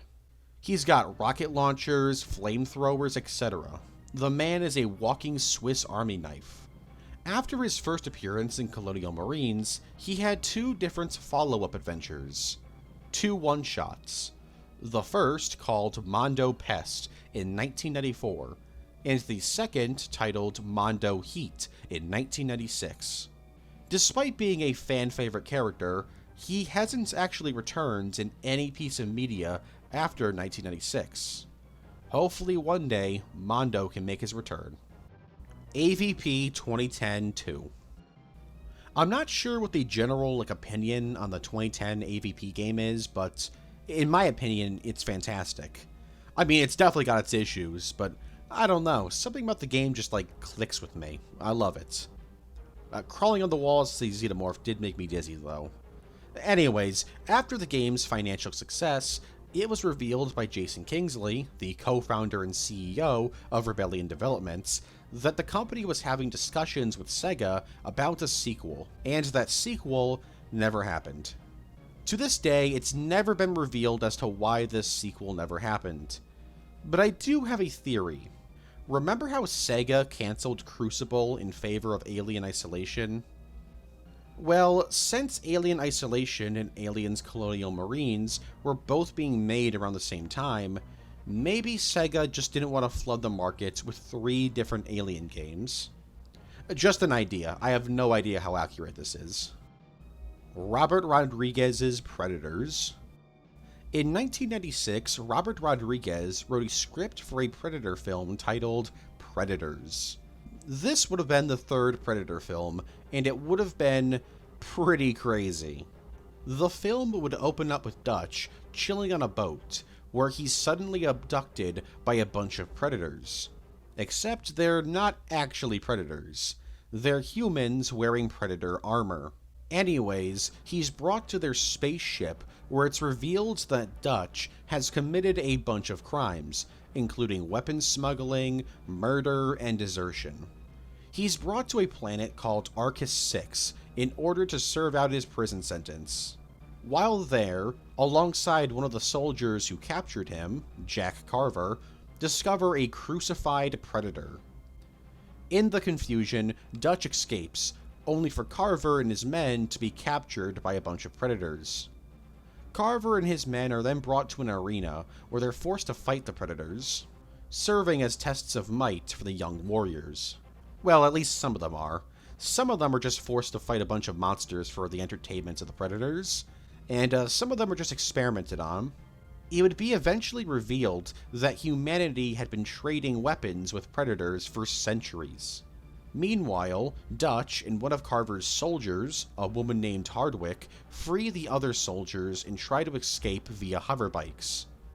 Well, Dutch and Carver do. Hardwick gets killed by a bunch of predators. After some crazy action, Dutch frees the crucified predator, as he thinks that he'll help them against the other predators. But Dutch and Carver are captured by the predators, and are brought to the Predator King, who's sitting on a throne of skulls. Carver then reveals that he's actually been working with the predators this entire time, and fights Dutch, only to lose and die. Just then, the crucified predator shows back up in a spaceship and saves Dutch. And as the pair leave the planet, Dutch realizes that the predators plan on invading Earth one day. So, why was this script rejected? For budget reasons. I mean, there's 50 plus predators in this script, hoverbikes, alien monsters, and to top it all off, Arnold's back. So yeah, the budget was probably going to be pretty high. Despite the film being rejected, elements of the script were incorporated into the Predators film we got in 2010. Robert Rodriguez even served as a producer for that film.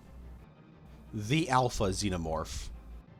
Appearing in the comic series Alien Bloodlines, Specimen R5823-26A, aka the Alpha Xenomorph, was a very unique xenomorph.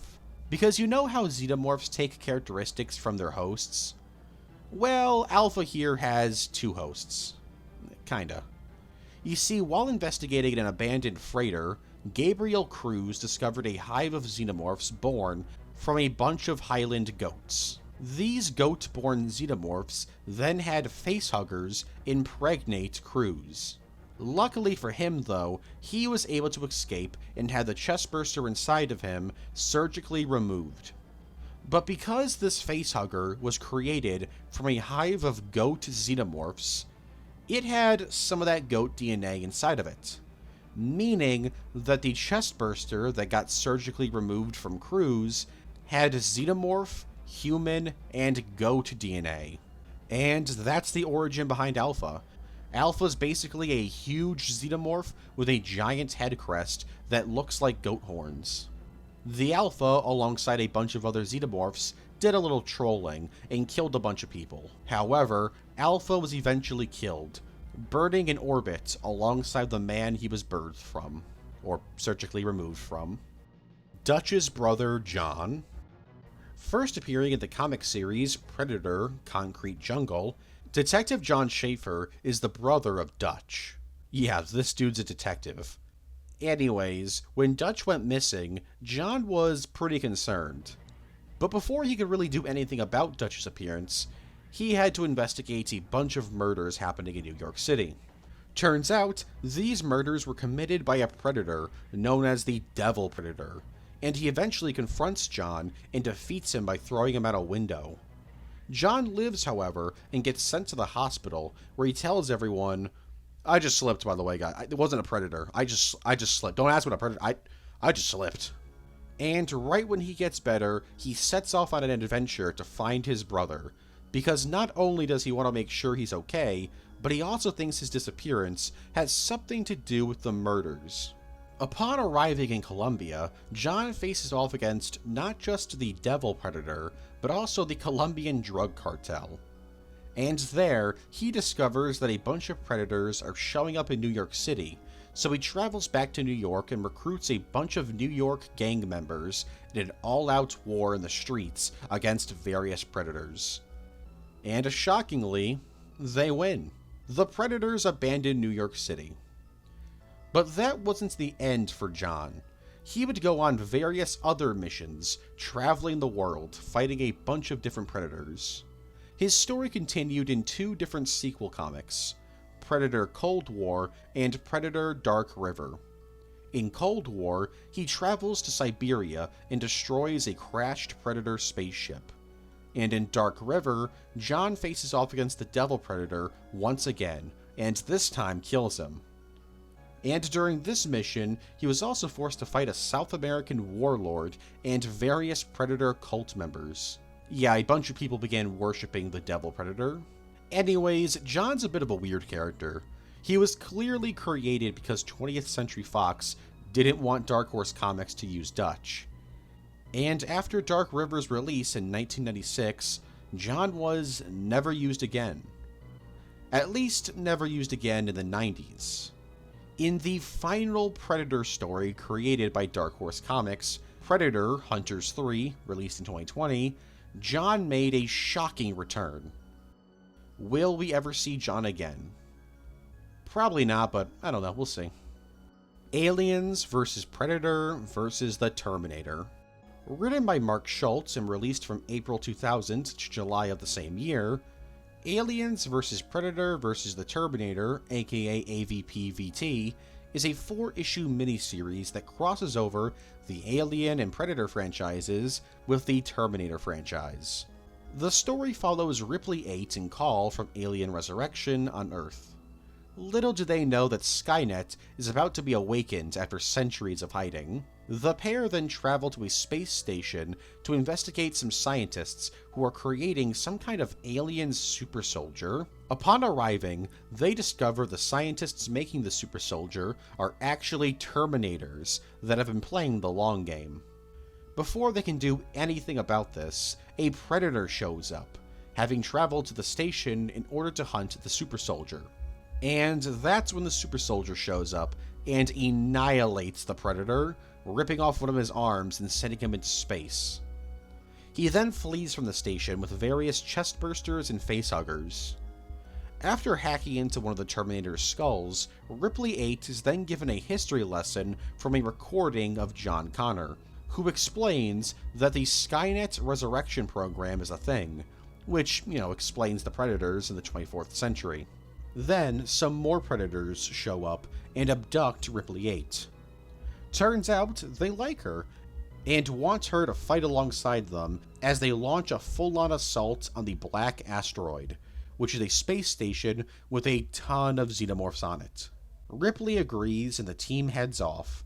Meanwhile, the Super Soldier and various other Terminators arrive on the Black Asteroid and take it over. So when the Predators eventually arrive on the Black Asteroid, they get stomped by the Terminators. But Ripley 8 evens the odds by releasing a bunch of xenomorphs as their acidic blood easily destroys the Terminators. Ripley then corners the Super Soldier in an escape pod, and the two are killed when the pod explodes. And, that's the end. It's a pretty interesting oddity of a crossover. I say oddity because even to this day, it's pretty rare for a story set after Alien Resurrection to be released, regardless if it's non-canon or not. Original designs. So the Xenomorphs and Predators went through various designs throughout development. Starting with the Xenomorph, before H.R. Geiger was brought on board, an idea thrown around for the alien's design was this. Designed by artist Ron Cobb, this alien is, well, it's unique. Then we have H.R. Geiger's original design for the Xenomorph, and it's pretty terrifying. It's basically a Xenomorph without a tail and walking upright like a human. Also, its inner mouth isn't so much a mouth and looks more like a tongue-like weapon. Then we have the Predator, whose early design was this weird beetle monster. A suit was actually created for this version of the Predator, and nobody on set really liked it, so they brought in Stan Winston to redesign the Predator. And the rest is history. As for the Predalien, concepts for the hybrid were created in the 90s by Dave Dorman. This version of the Predalien has dreadlocks on its crest, along with an extremely prominent spiky spine and giant mandibles up front. This design would be modified for Aliens vs. Predator Requiem, and Dorman received no credit for his role in its creation, which is really messed up. As for the Deacon's original design, it was originally going to look like more of its own thing, rather than looking like a Xenomorph variant, being hunched over with bony arms. And finally, the Predator dogs from the Predator were originally going to look a lot more like the Hellhounds from Predators. Vincent Ward's Alien 3.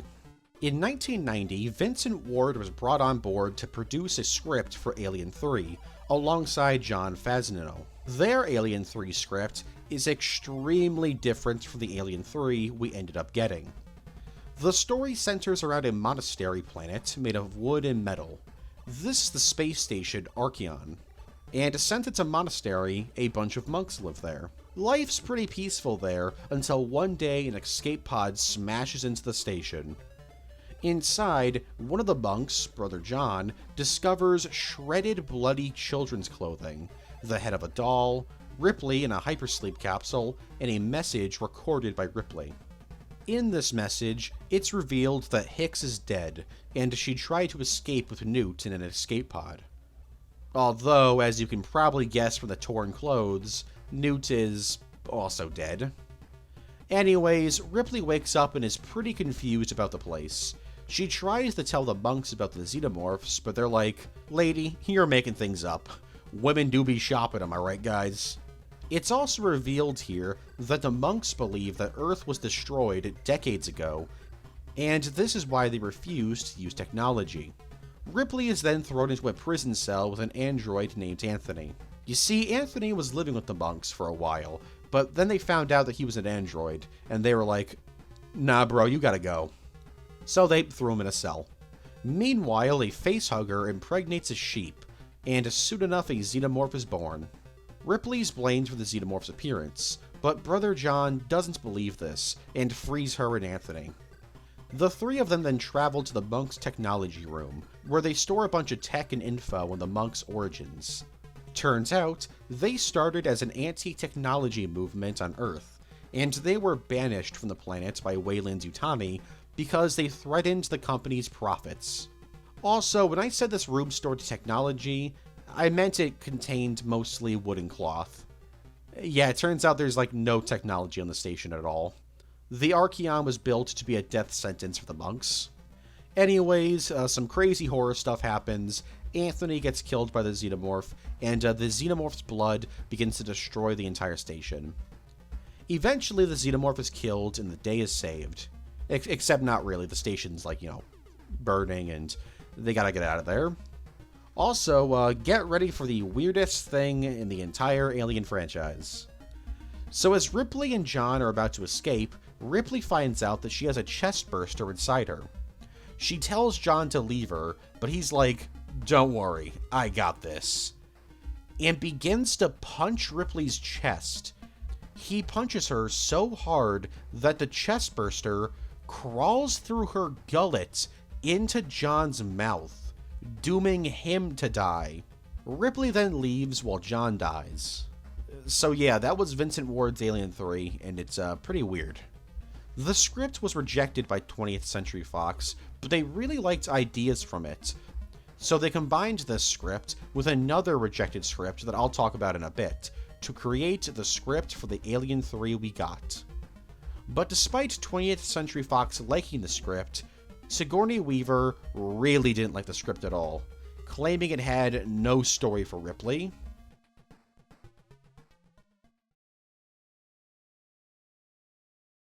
Yo, Hicks, one for dinner, no reservation! It's the Flying Queen alien and her gruesome gorillas. Send in the ultimate space marine, Atax, in his big, bad bug suit. He sneaks in and takes him out. And here comes Hicks in the heavily armored evac fighter. Blast him and bottle him, and it's bye-bye bug. Each sold separately. Now buy any aliens figure and get another figure free. That's 2 aliens for the price of 1. Offer expires December 31st. See participating retailers for details because they're going fast. Aliens!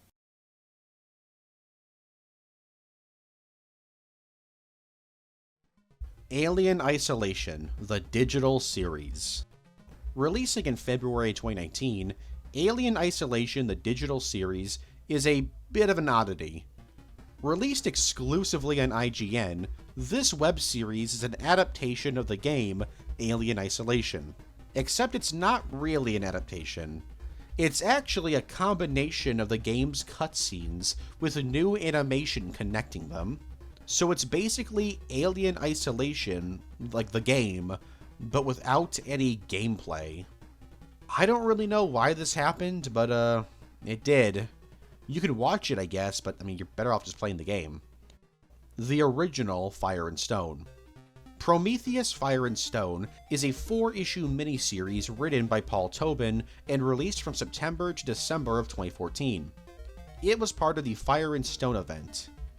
You see, there were 4 miniseries released around the same time that all connected. Prometheus Fire and Stone, Predator Fire and Stone, Aliens Fire and Stone, and Aliens vs. Predator Fire and Stone. And in the original draft for the Prometheus side of the story, the plan was to heavily feature the Deacons. In fact, they would be the main antagonists in the story. However, 20th Century Fox stepped in and told Dark Horse Comics they couldn't include the Deacons in the story because it might conflict with a potential Prometheus 2, and so the Deacons were written out of the event. I say event and not story because there's a very good chance that they were also going to be in the Alien vs. Predator story, as the original cover for issue 1 features various Deacons. Hey, just a quick heads up for the next few entries. I might sound different, and that's because I'm sick at the moment. I know I got sick in the last Halloween video, but oh well, I don't know what else to say. So yeah, sorry about that. It shouldn't be for the rest of the video, just for the next, 10 or so entries. Sorry about that. Predator, Hell Come A-Walkin'. Released from February to March 1998, Predator, Hell Come A-Walkin' is a 2-issue miniseries written by Nancy A. Collins. The story is set in 1864 and sees a predator doing some hunting during the American Civil War. And the unit of Confederates he's stalking just so happens to have Jesse James in it. So yes, this is a story about Jesse James fighting a predator during the American Civil War, teaming up with his allies, Nebediah and Standing Bear, The three eventually team up with some Union soldiers in order to take down the Predator. There's a big old fight between the parties that's eventually interrupted by a bear. Does the bear fight the Predator? Sadly, no, but that would be cool. Instead, it just gets killed pretty quickly. Anyways, the Predator is eventually killed by Jesse James when he stabs him through the chest with a Union flag. In the Predator's final moments, he lets out a "Damn Yankees" before being executed by Jesse. I guess this Predator killed so many Confederate soldiers that it learned what they called Union soldiers.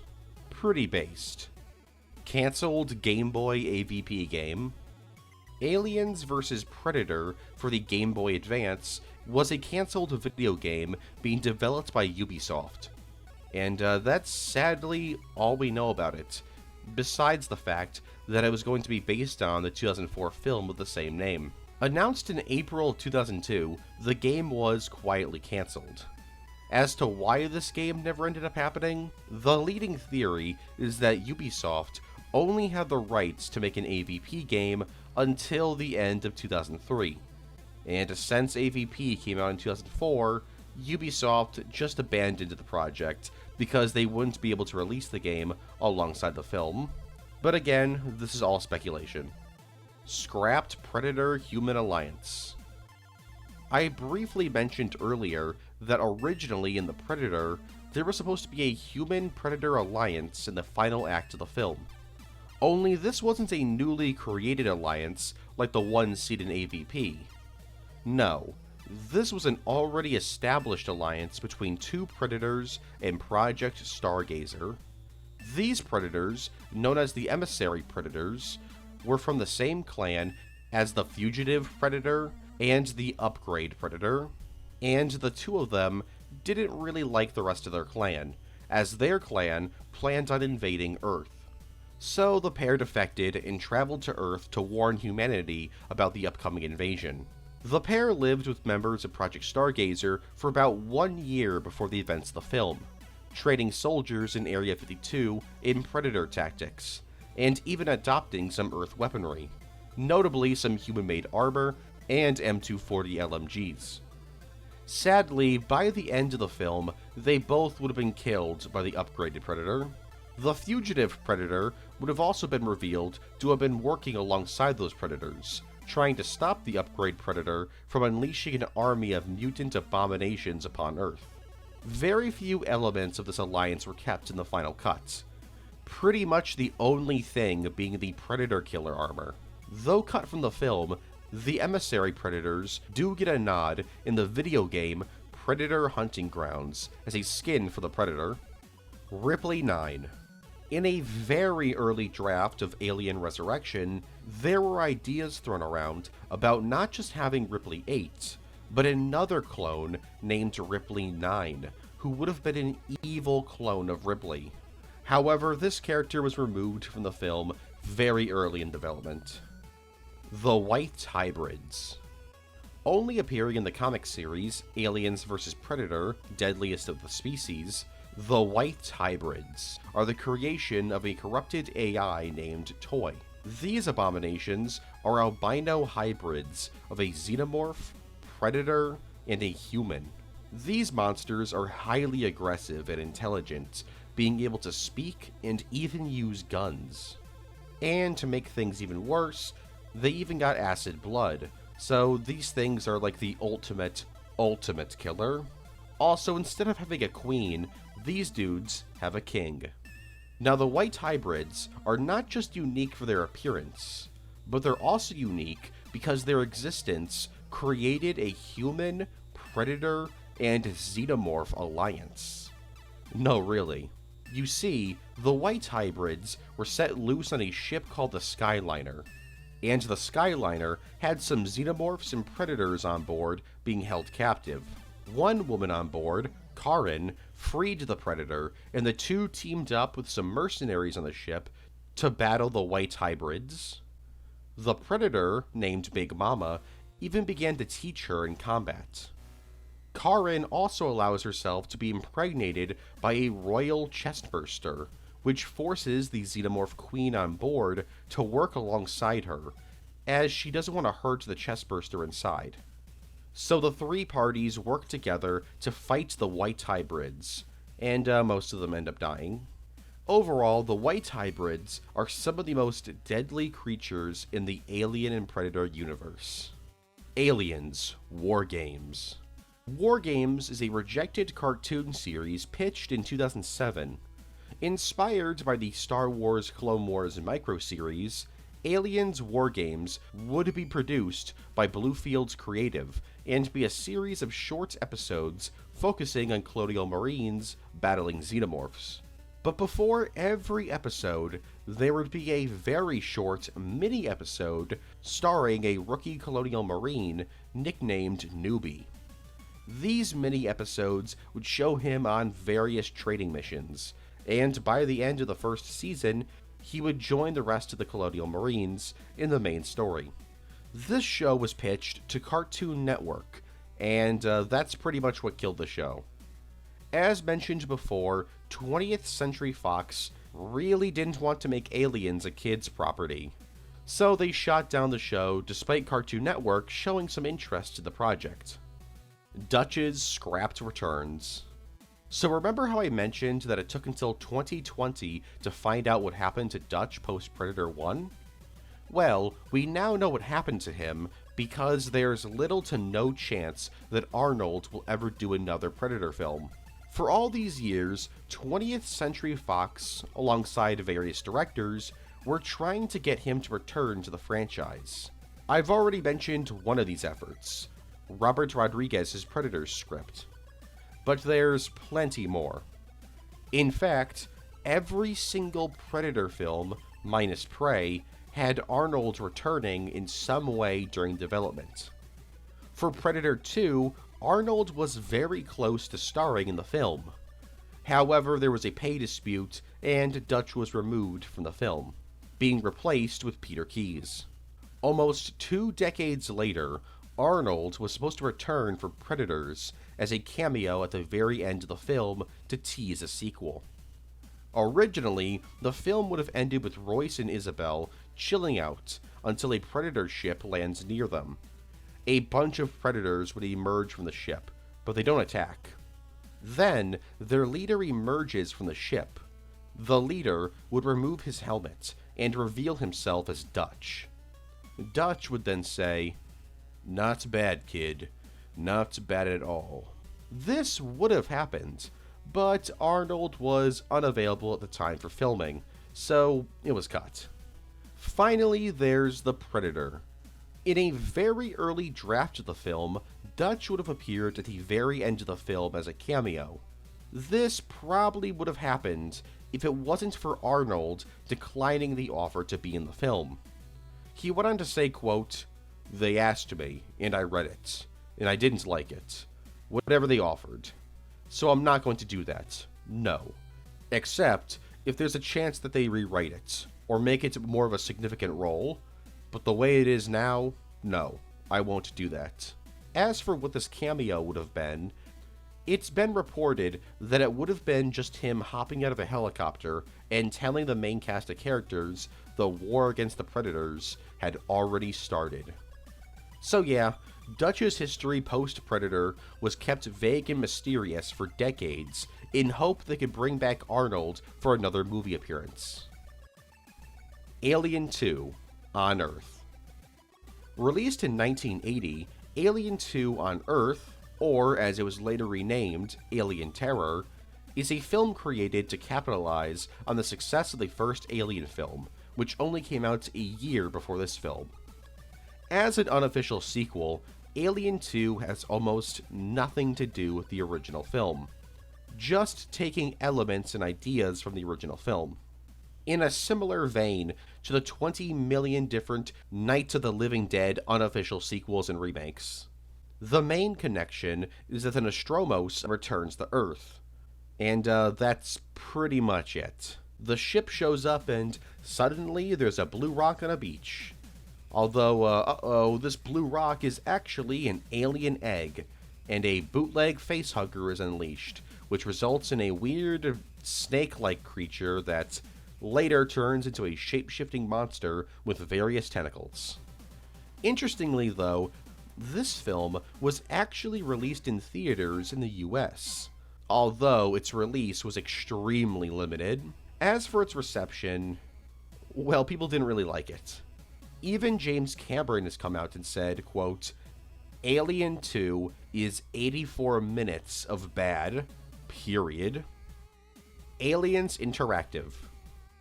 Aliens Interactive is a cancelled video game being developed for the Philips CDI from 1991 to 1993. The game was going to be more of an interactive comic book than an actual video game, though, with art being done by Dave Dorman and Mike Richardson. Despite a good amount of the art being done for the game, it would never see release, most likely because the Philips CDI was a failure in pretty much every regard. As for the game's plot, all we really know about it is that it would have been about a team of Colonial Marines, and they would have fought some kind of like giant xenomorph. Because this game was cancelled, plans for a Predator game for the Philips CDI were also cancelled.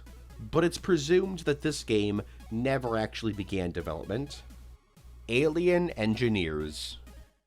In the late 2000s, Ridley Scott and writer John Spates came together and created a script for a prequel to the original Alien. This script was called Alien Engineers. And yes, this film would eventually lead to the creation of Prometheus. However, this film would have been extremely different from Prometheus. The film would have opened up with some engineers landing on prehistoric Earth, and one of them would commit Alien 3 Ripley. And as he did that, a bunch of scarabs would emerge from his body, with one of them flying over to a human woman watching them and biting her, giving her the DNA of the engineer. The film would cut to the future as some scientists, including Dr. Watts and Professor Holloway, discover an enormous obelisk covered in alien text. They're pretty spooked by this, so they bring it to Weyland Industries in order to get Peter Weyland to fund their expedition. And he's like, "Sure, I'll fund you guys, but if you discover any alien technology, that's mine. By the way, my company's called Weyland Industries, like in the AVP films." I don't really know what that means. Does this mean that AVP was canon at one point? I don't know, man. Anyways, the scientists agree, and they're joined by a woman named Vickers and an android named David. The crew then travels to the planet LV-426, where they discover a bunch of pyramids and spooky alien monuments. Also, some dead engineers. Everyone's, understandably, pretty blown away by the engineers, so they begin to examine their bodies. Shortly afterwards, a hammerpede shows up and kills one of their crewmates. The rest of the team then begin to investigate the pyramids, when suddenly Holloway accidentally gets separated from everyone else and is impregnated by an octo facehugger. But he doesn't actually remember this happening to him, so later when he's banging Watts, he's pretty shocked to see an alien bursting from his chest, killing him. This little freaky alien is known as the Beluga Xenomorph. Shortly after this, David reveals to the team that the ship they found, which by the way is the ship from the original Alien, was originally heading to Earth to wipe out humanity with modified weaponized versions of the Beluga Xenomorph. The only reason it didn't reach Earth was because one of the Xenomorphs got loose and killed everyone on board. David also reveals that he's pretty crazy and releases a facehugger which impregnates Watts. He also revives a sleeping engineer, but the engineer isn't really that happy about being woken up and cuts off David's head and kills most of the crew. Watts escapes the carnage and ends up killing the Beluga Xenomorph and takes control of the ship they arrived on the planet with. She's ready to bounce from the planet when suddenly she sees the engineer's ship taking off. She gives chase and crashes the ship into the engineer's ship. Watts escapes death yet again by using an escape pod, although when she lands, an Ultramorph shows up and tries to kill her. but she kills it. The film ends with David telling Watts that the other engineers will come to investigate this planet, just as a distress signal is sent out into space. Sadly, this film would never end up being made, and the script would be reworked into the spin-off prequel film we know and, well, some people love, Prometheus. Archie vs. the Predator. Written by Alex DeCampi and released from April to July of 2015, Archie vs. the Predator is one of the weirder crossovers the Predators had. The story is pretty simple. Archie and the gang travel to a resort during spring break, but while there, a predator spots them and follows them to Riverdale.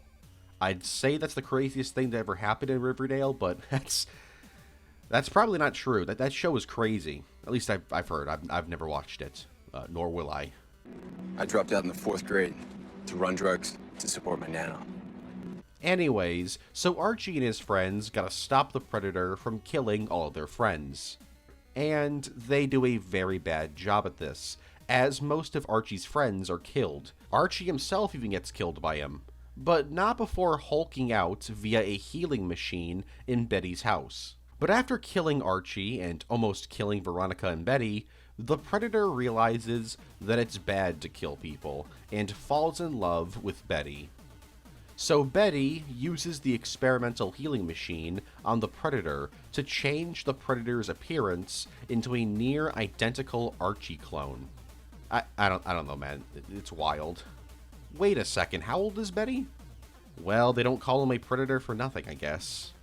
Anyways, a couple years later, a sequel miniseries was released. Releasing from July 2019 to January 2020, the sequel follows Betty, Veronica, and Predator Archie as they get transported to an alternate universe where all their friends are alive. But uh-oh, a bunch of predators from Mars are arriving on Earth, so the gang has to fight back once again. Side note, these crossovers confirm that predators have emojis in their visors. Jerry. Only appearing in the comic series Alien Stronghold, Jerry, the friendly robotic xenomorph, is exactly what he sounds like. He's a robotic, or synthetic, replica of a xenomorph created to infiltrate xenomorph hives.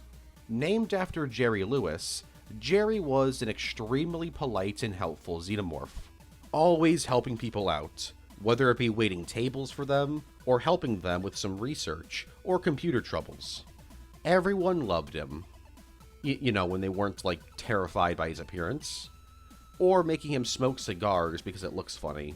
Yeah, Jerry wasn't a fan of smoking, but a dude named Nordling would make him smoke just because it looked funny. Now, Nordling was a pretty evil dude who tried to sell xenomorph eggs on the black market, which, as you can imagine, would have a pretty bad impact on the galaxy. Don't worry, though, because Jerry took care of him in the hardest way possible. Anyways, while Jerry was a pretty chill dude, he wasn't afraid to fight, and during a xenomorph outbreak at Nordling's xenomorph research facility, Jerry pulled out a pulse rifle and went to town. But he wasn't alone. Not only did he have some human friends, but there was also Dean, a giant combat android that loved killing xenomorphs. Finally, Jerry wasn't the only robot xenomorph created by Nordling. There was also Norbert. He wasn't nearly as intelligent as Jerry, but he did have a nice side to him. Despite only appearing in Alien Stronghold, a miniseries from 1994, Jerry has become a fan-favorite character. Predator, Forever Midnight. This is easily the most controversial Predator story ever made. Not because it's necessarily like a bad story. From what I've heard, it's actually a pretty solid novel. It's just a really bad Predator story, because it's not really a Predator story. Written by John Shirley, Forever Midnight is a novel released in May 2006, and completely ignores nearly every piece of lore established in the franchise. For example, the Predator's species name, the Yautja, is retconned. Now they're known as the Hishkyuten. They also have a different language, a different culture, and their weapons act differently.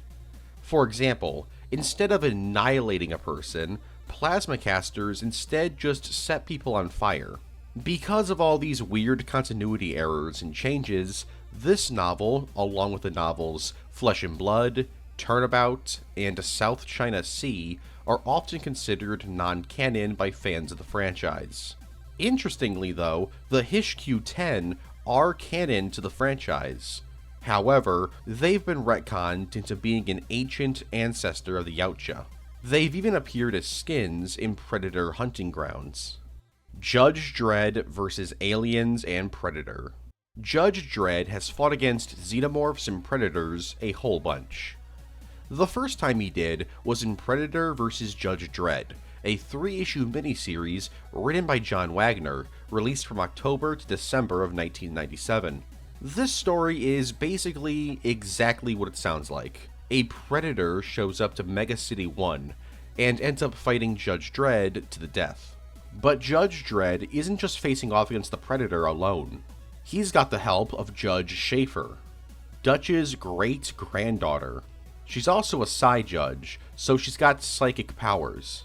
But yeah, it's not really a complicated crossover, it's literally just what would happen if you placed a Predator in the world of Judge Dredd. Not saying this is a negative either, the story knows what it is and excels at it. 5 years later, Dredd would face off against some xenomorphs in the 4-issue miniseries Judge Dredd vs. Aliens, Incubus. Released from December of 2002 to April 2003, and written by John Wagner and Andy Diggle, this crossover sees Judge Dredd face off against initially just one xenomorph, who's brought to Mega City 1 in order for pit fighting.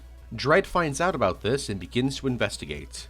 Turns out, it's not just one xenomorph in the city, it's a whole bunch of them, and they eventually create a hive underneath the Grand Hall of Justice. This was all started by the evil mastermind Mr. Bones. No, not that Mr. Bones. Sadly for Mr. Bones, he doesn't actually get to live to see his plan succeed, as he's killed by a bunch of xenomorphs.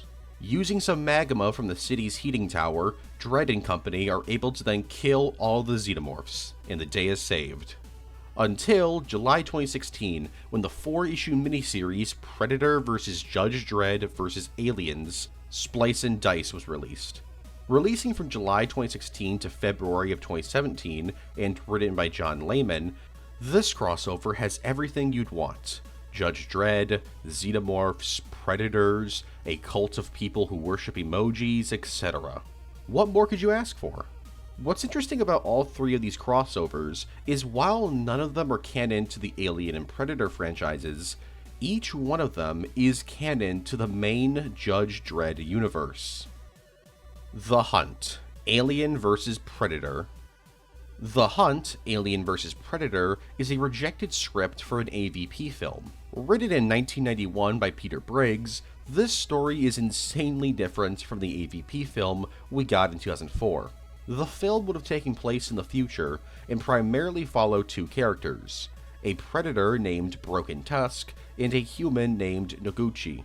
The film would open up with Broken Tusk and his boys coming home after a long day of planting xenomorph eggs. Yeah, the predators in this film were taking eggs from a xenomorph queen they had captive on their ship and would place them on random worlds so that one day they could go back to those planets and hunt the adult xenomorphs. A bit twisted, but it's an honest living. Wanting a greater challenge, Broken Tusk then launches a probe into space. This probe contains an egg, which contains a royal facehugger, and it eventually lands on a planet colonized by humans. Broken Tusk and the gang then arrive on the planet to make sure the chestburster is doing its thing. And it is, so they back off for a bit to do some human hunting. Noguchi and her friends then arm themselves with pulse rifles, as pretty soon a xenomorph outbreak occurs. Things only get worse when the predators show up, so now it's a 3-way brawl between the parties. And as you would expect, it doesn't go well for the humans. But it also doesn't go well for the predators either. In fact, all the predators die except for Broken Tusk. In order for her and her friends to escape the carnage, Noguchi splits off from her group to reprogram a crane so they can use it to place their operations center on a truck, allowing them to escape. And while she's doing this, she swims through some sewers and battles various xenomorphs. This earns her the respect of Broken Tusk, who comes to her rescue. Giving her some weapons, the two travel into the xenomorph hive, where they battle the xenomorph queen. After a pretty brutal fight, they win and the day is saved. Except not really, because there's another queen. This one shows up and forces the duo to try and escape on a spaceship. I say try because the queen also jumps onto the ship. There's a pretty big fight and Broken Tusk is fatally wounded. Noguchi then kills the queen and the ship crashes. In the aftermath of the crash, some more predators show up in a ship to collect Broken Tusk's body. And when they see Noguchi, they're like, "Hey, you seem pretty cool. Wanna hang out with us?" So Noguchi boards the Predator's ship, becoming an honorary Predator. Interestingly, this script wasn't originally created as a serious pitch. Instead, Peter Briggs wrote this script to impress 20th Century Fox. It just so happens that at the time, the studio wanted to make an AVP film, so it was the perfect coincidence. Or I guess it wasn't, because this pitch was rejected. And finally, if any of the plots I just described sounds a little bit familiar, that's because The Hunt, Alien vs. Predator, was basically going to be an adaptation of the 1990 miniseries Aliens vs. Predator, written by Randy Stradley. Hunting the Heroes, The Predators Attack. Releasing from August to September of 1995, Hunting the Heroes is a 4-issue comic event that spans 4 different comic series: Ghost, Trophy Ghost, Motorhead, Agents of Law, and X, Hell Knight. This crossover basically has various predators hunting down and facing off against characters from Dark Horse Comics. Like with the original Predator vs. Judge Dredd crossover, this event isn't anything crazy. It's pretty much exactly what you think it is. But what's interesting about this crossover is that it never received a trade paperback. Issues of the event do appear in collections for X and Ghost, but not for Motorhead, Agents of Law, or The Predator. This is really weird because Dark Horse Comics owned the rights to all of these characters at the time. Hell, 4 of these characters were created under them. David Fincher's awful time on Alien 3. Alien 3 is probably the most famous example of a director hating their own work. You see, while David Fincher had some interesting ideas for Alien 3, he couldn't really follow up on many of them, because of an extensive amount of studio interference. 20th Century Fox pretty much vetoed most of his ideas, because they wanted the film to be released on time and under budget. In fact, the film was announced, and a release date was locked in before 20th Century Fox had a cast, script, writer, director, or even a concept. Because of this, production on the film was a nightmare, especially for director David Fincher. His time working on the film was so bad, he wants nothing to do with the film. He's refused interviews for documentaries and behind-the-scenes extras. He doesn't even list Alien 3 on his resume. Dude even described his experiences working on the film as, quote, sodomized ritualistically for 2 years. So what exactly happened to cause such a reaction? Well, for one thing, they began filming the movie without a finished script, and Fox pretty much forced him to make up the rest of the script on the fly. But that's nothing compared to the other things that Fox did to him. For example, they refused to let him film certain scenes, but he still went ahead and filmed them anyway. They also forced heavy reshoots on the film after a deliberately botched test screening. Fincher was even locked out of the editing room at one point. And finally, he would receive new rewritten scenes, which would result in him filming those scenes. But then, the next day, they would get a new version of that scene they had to now film, or find out that Fox didn't want that scene in the film anyways. It's been said by various people who worked on the film that it was obvious that 20th Century Fox hired Fincher because they believed they could push him around and make him do whatever they wanted. However, Fincher resisted quite heavily. If you want to learn more about this nightmare production, I'd recommend the 2003 documentary Wreckage and Rage. Predator vs. Magnus, Robot Fighter.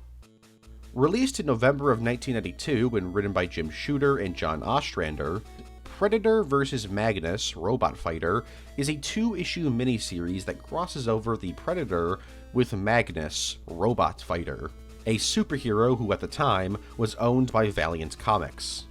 The story takes place in the 41st century, and tells the story of a Predator hunting down the Exo Manowar ring. Unfortunately for him, his hunt for the ring won't be easy, as Magnus, the robot hunter, is not really a fan of some dude showing up to his city and causing mayhem. So yeah, he's not exactly about to let the Predator kill some people. But he's also not about to kill the Predator either. Yeah, Magnus doesn't really like killing people, so instead of killing Mr. Predator, he just cripples him by shattering his spine, and he also blinds him. But that doesn't really matter, because immediately after this, an entire clan of Predators show up, and instead of killing Magnus and his friends, they execute the defeated Predator.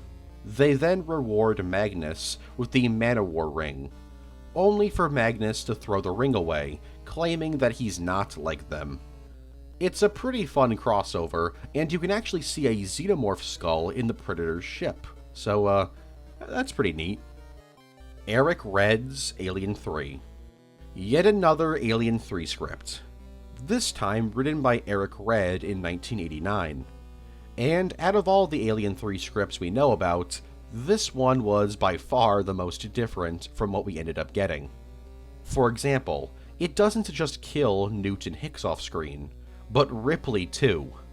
Yup, instead, the film follows a man named Sam Smith, a soldier who discovered their bodies and was nearly killed by a xenomorph. He survives, but ends up being severely injured, having required cybernetics to survive. And he has no memory of his encounter with the xenomorph, and is constantly lied to by the US military about what happened. So anyways, he's chilling out on a space station in a town called North Star.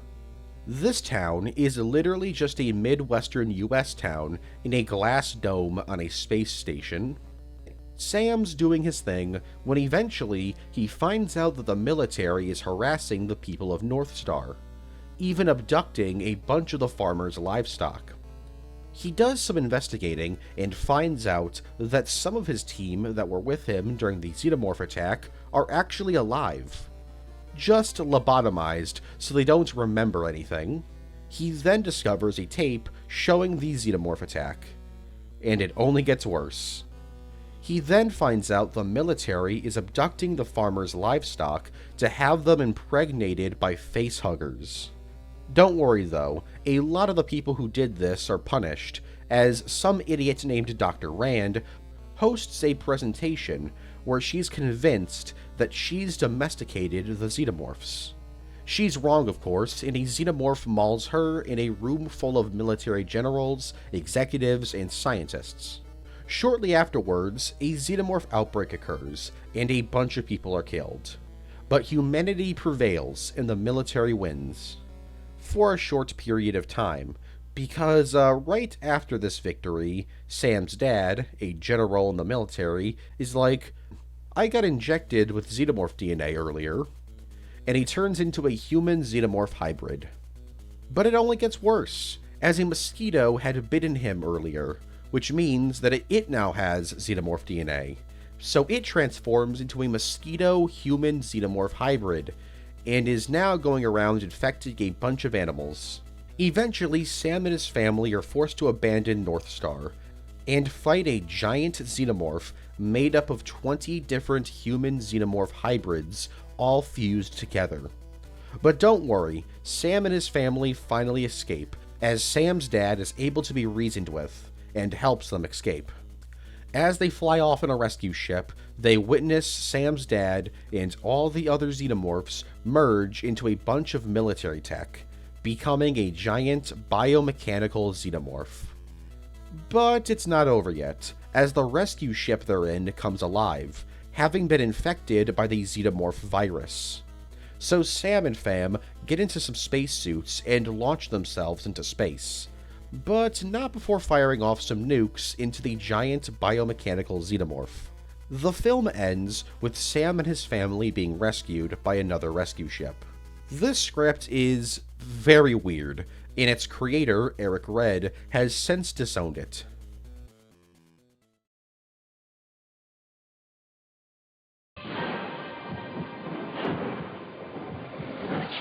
Introducing Alien vs. Predator for the 64-bit Atari Jaguar. You might not want to play it alone. Mom.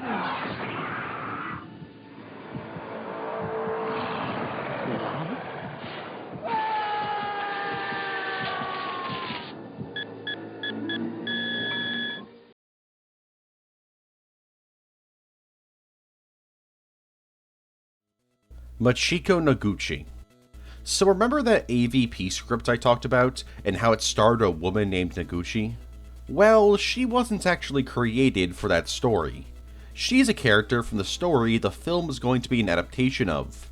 First appearing in the 1990s Alien vs. Predator series, written by Randy Stradley, Machiko Noguchi was the administrator of a ranching colony.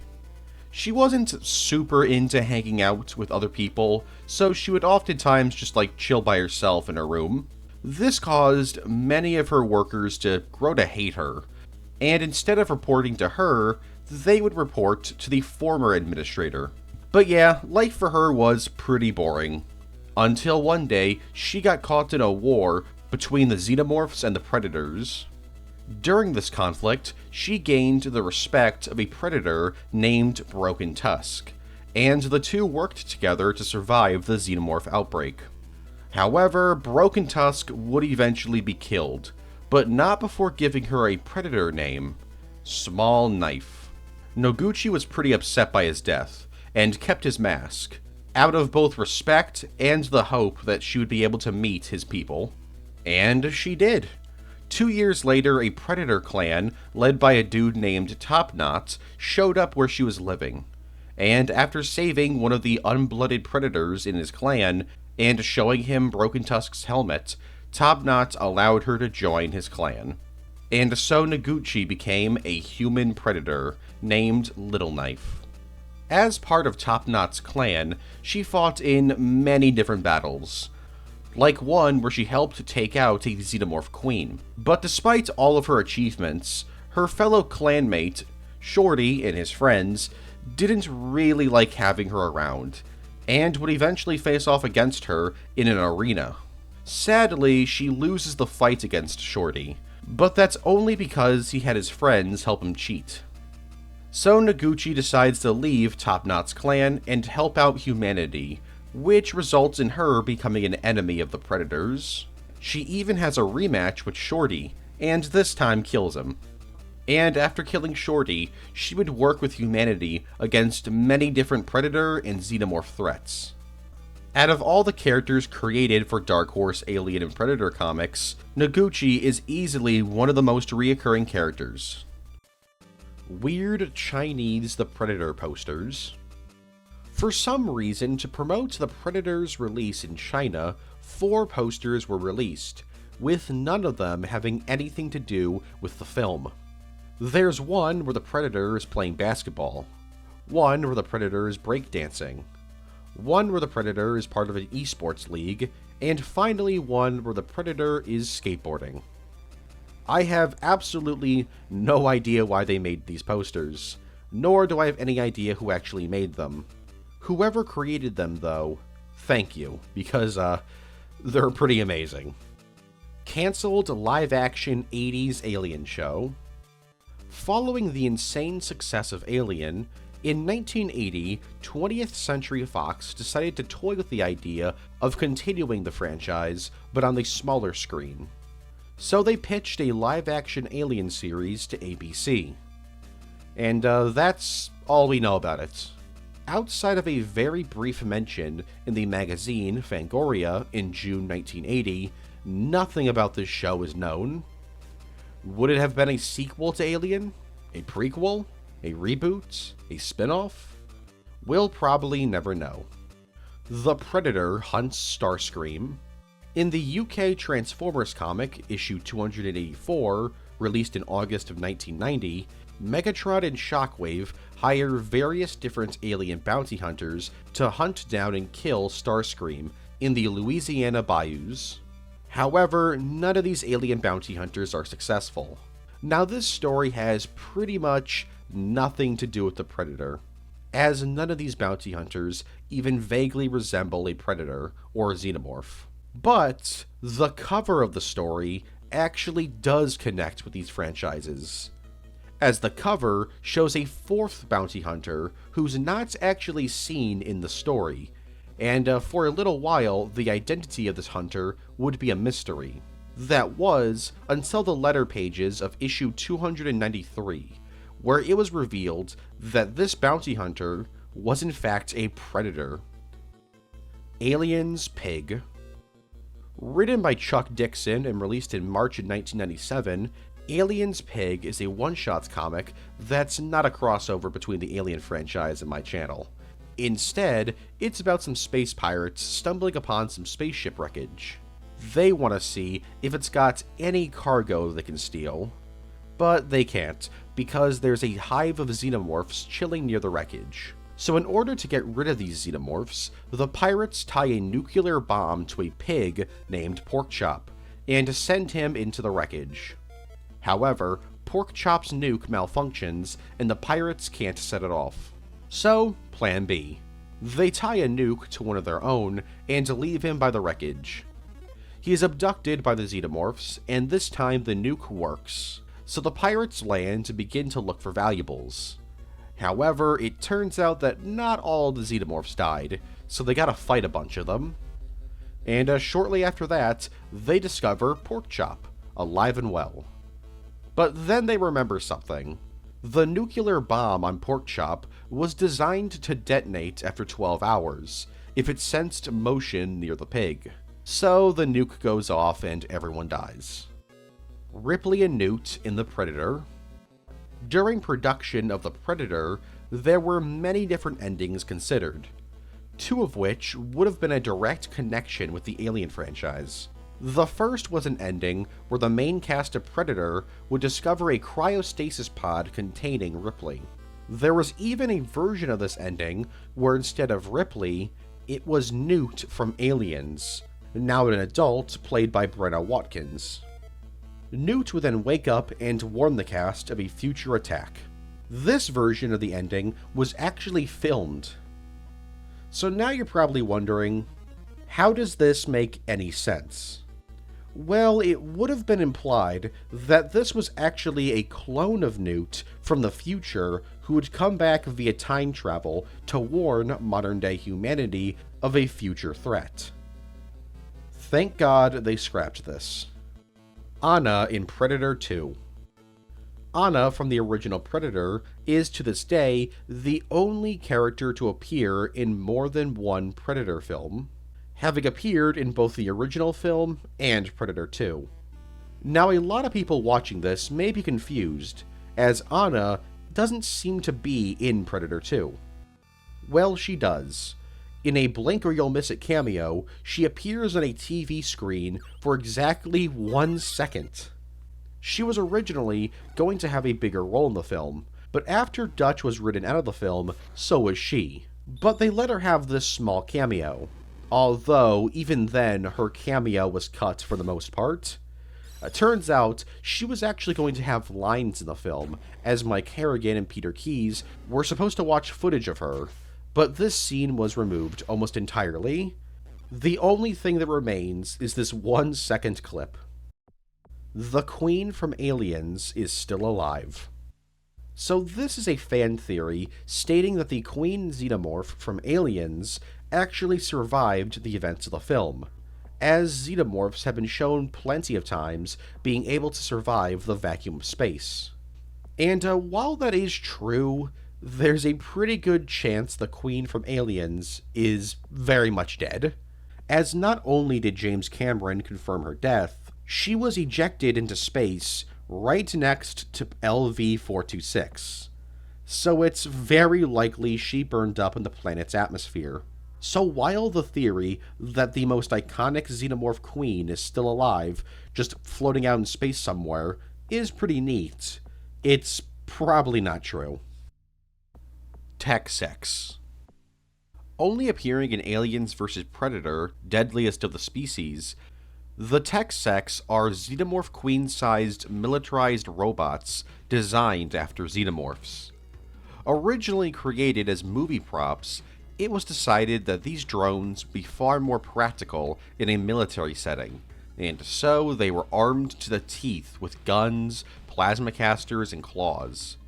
Not only were they heavily armed, but they were also extremely durable, being resistant to fire, xenomorph acid blood, and explosions. They also got giant iron spider-like arms coming out of their backs. And they needed all these weapons and gadgets, because these things would often be used to clean out entire xenomorph hives. These weren't the only robotic xenomorphs created for combat, though. There was also the Xenoborgs, which are something special. They were created by Weyland-Yutani in an attempt to create a super soldier. The Necromorph. Only appearing in the novel Alien Prototype, released in October of 2019, and written by Tim Waggoner, the Necromorph is a unique variant of Xenomorph capable of infecting humans with a viral form of cellular necrosis by extending its inner jaw and spitting out a black cloud of disease. Basically, it's a xenomorph that's a walking bioweapon. Rather disgustingly, the Necromorph was covered head to toe in warts, lesions, and pimples filled with acid and disease.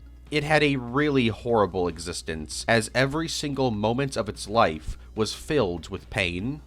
Thankfully, for everyone, the Necromorph was eventually killed. But before it died, it actually laid an egg, which shouldn't be possible because the Necromorph is a mutated drone, not a queen. Finally, I'm like 99% sure the Necromorph was named after the monsters from the Dead Space franchise. Ghost Recon Wildlands. Released in March 2017, Tom Clancy's Ghost Recon Wildlands is a third-person tactical shooter that has absolutely nothing to do with the Alien or Predator franchises. At least at the launch of the game. In December of 2017, the game received a content update titled Predator, which added a little non-canon story to the game. In the story, a special forces team called the Ghosts, not those ghosts, hunt down a predator who shows up in Bolivia.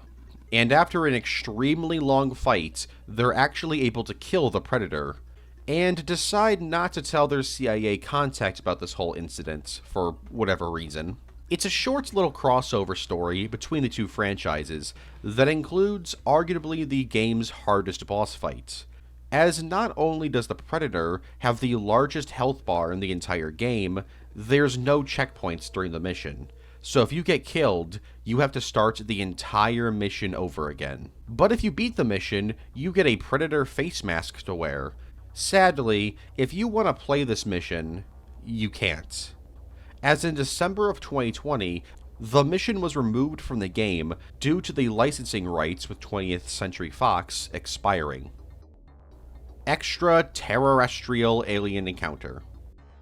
This was an attraction at Walt Disney World's Magic Kingdom. Opening in June 1995, the attraction was pretty scary for a lot of kids, and would eventually close down in October of 2003, and to be replaced by a Lilo and Stitch attraction. At first glance, this attraction has nothing to do with the Alien franchise. But it turns out that this ride was originally intended to be based on the Alien franchise. In fact, the original name for the attraction was Nostromo, and would feature a xenomorph breaking out of a Weyland-Yutani lab. However, Disney pulled the plug on the attraction because they believed it would be far too scary for children, since it was an attraction based on an action horror franchise. And so the attraction was changed to an original creation. Cosmic Hardball. Cosmic Hardball is a cancelled video game that was in development for the Sega Genesis. It was being developed in the 1990s, but it wasn't revealed to have been in development until 2019, when the National Video Game Museum revealed the game's existence in a Twitter post. Now, this game was going to be very different from every other Alien and Predator game, because, as you've probably noticed, it's a sports game based on American football, and there's actually lore to this. The plot of the game was going to be centered around two teams, the Predator Football League and the Alien Football League. They were created after humanity got tired of dealing with their constant fighting. So they held some negotiations to settle the beef between the two alien species. And it was decided to settle the beef via America's #1 CTE machine. And not much else is known about this game, not even its developer. Wildcats: Aliens. Released in August of 1998 and written by Warren Ellis, Wildcats: Aliens is a one-shot crossover comic between the Wildcats, a superhero group from Image Comics, and the Xenomorphs from Alien. The story is about a xenomorph outbreak occurring at a Stormwatch space station. How does this happen? Well, a mysterious asteroid was floating nearby, and the people over at Stormwatch decided to take surface samples of the space rock. When the ships sent to investigate the rock returned, they were filled with xenomorphs. This, of course, required the assistance of the Wildcats. So they arrive and battle through various xenomorphs, eventually finding some survivors. Void, the member of the team who can teleport, gets the survivors and most of the Wildcats off the station, while Winter, a member of Stormwatch, stays behind and launches the Stormwatch station into the sun in order to wipe out the xenomorph horde. This crossover is actually canon to the Wildcats and Stormwatch comics, taking place between issue 10 and issue 11 of Stormwatch Volume 2. In fact, this one-shot crossover is actually extremely important, as it sets the stage for the creation of the superhero team, The Authority. The Ripley Chronicles. In 2008, while being interviewed by MTV, Sigourney Weaver mentioned that she and Ridley Scott were working on a spin-off Alien film that would follow Ripley without any xenomorphs. And, that was it. I only refer to this film as the Ripley Chronicles because the interviewer mentions the film seems to be about the chronicles of Ripley. It's unknown if this film was going to be a sequel to Aliens or Aliens Resurrection. Pretty much nothing is known about this film other than it must not have left the discussion stage, as around this time, Alien Engineers was being thought up. Aliens: Music of the Spears. Releasing from January 1994 to April the same year, and written by Chet Williamson, Aliens: Music of the Spears is a 4-issue miniseries about an absolute lunatic named Damon Eddington. You see, this guy is a composer, and he really wanted to make a song that'll last the ages. So how does he do this? Well, he hatches a xenomorph egg, gets it to impregnate somebody, and then raises the creature in captivity. You see, he wants to record the sounds of the xenomorph's hatred and pain. Basically, a song of alien rage. As he raises his pet xenomorph, he realizes that he's gotta start feeding it people, as the cats, dogs, and leopards he's been feeding him aren't doing the trick. Sadly for Damon, as he feeds humans to Mozart, but yeah, he named the xenomorph Mozart, he doesn't get the sounds he wants. But he does eventually get these sounds, just at the cost of his own life, as Mozart is released from his chamber by a woman Damon tried to feed to him. And Mozart makes very short work of Damon. And after that, he races upstairs to the concert hall he was being held under and begins a violent massacre, slaughtering humans and android performers alike. Mozart is then eventually killed when MedTech shows up. And 3 months later, Damon's life work is finally played in front of an audience. The Symphony of Hate. And barely anyone attends. His legacy is denied. Oh yeah, and there's ninjas in the story too. Witchblade, Aliens, Darkness, Predator. Witchblade Aliens Darkness Predator is a 6-issue crossover miniseries written by Paul Jenkins and released from November 1999 to February 2001. The story crosses over the Alien and Predator franchises with the Image Comics superheroes Witchblade and Darkness. The story is about how xenomorphs are suddenly showing up in New York City, and Witchblade isn't exactly happy about that. Especially since a predator is also in town looking to hunt not just the xenomorphs, but her as well, along with Darkness, who's also here. Also, while I say this series was released from 1999 to 2001, in reality, this series was actually 2 different series, with the first 2 issues being called Overkill, and issues 3 through 6 being titled Mindhunter. Also, the Mindhunter portion of the story was written by David Quinn. Anyways, the series also shows off some pretty wild Predator and Xenomorph variants, as towards the later half of the series, a Predator gains the power of the Witchblade, which transforms it into this crazy-looking hunter. Meanwhile, a Facehugger impregnates a Darkling, which are like these weird goblin things that work for Darkness. So a Darkling Xenomorph shows up during the climax of the story. It's an extremely crazy crossover that I don't really understand very well. I've never read a Darkness or Witchblade comic, so reading this was kinda confusing for me. Vincenzo Natali's Predators. In 2010, director Vincenzo Natali pitched his idea for a Predators film to 20th Century Fox. However, unlike most pitches, he didn't pitch a script, just ideas.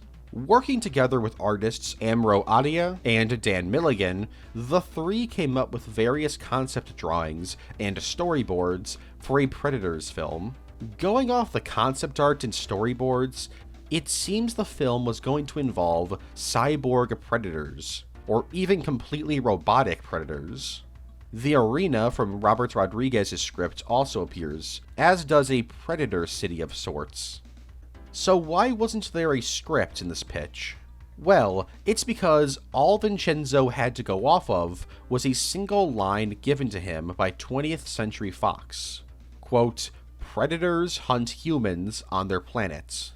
Unfortunately for him, 20th Century Fox rejected the pitch and continued production on 2010's Predators.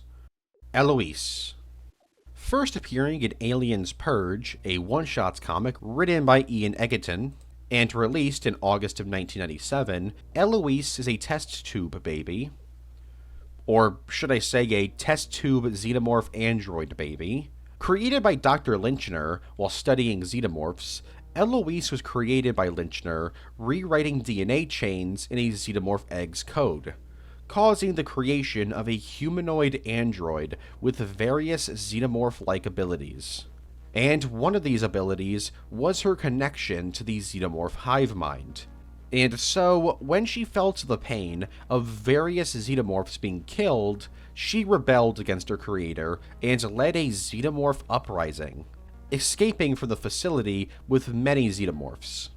And these xenomorphs are extremely loyal to her, as she has xenomorph queen blood in her, so the xenomorphs basically consider her a queen. And because of her status as a test tube xenomorph human android baby and an unofficial xenomorph queen, she's pretty much an enemy of everyone in the galaxy. with various human organizations wanting her dead, and various predators wanting to take her out. Despite everyone in the universe wanting her dead, she doesn't actually want to hurt anyone. In fact, all she wants is to live in peace with her xenomorph hive.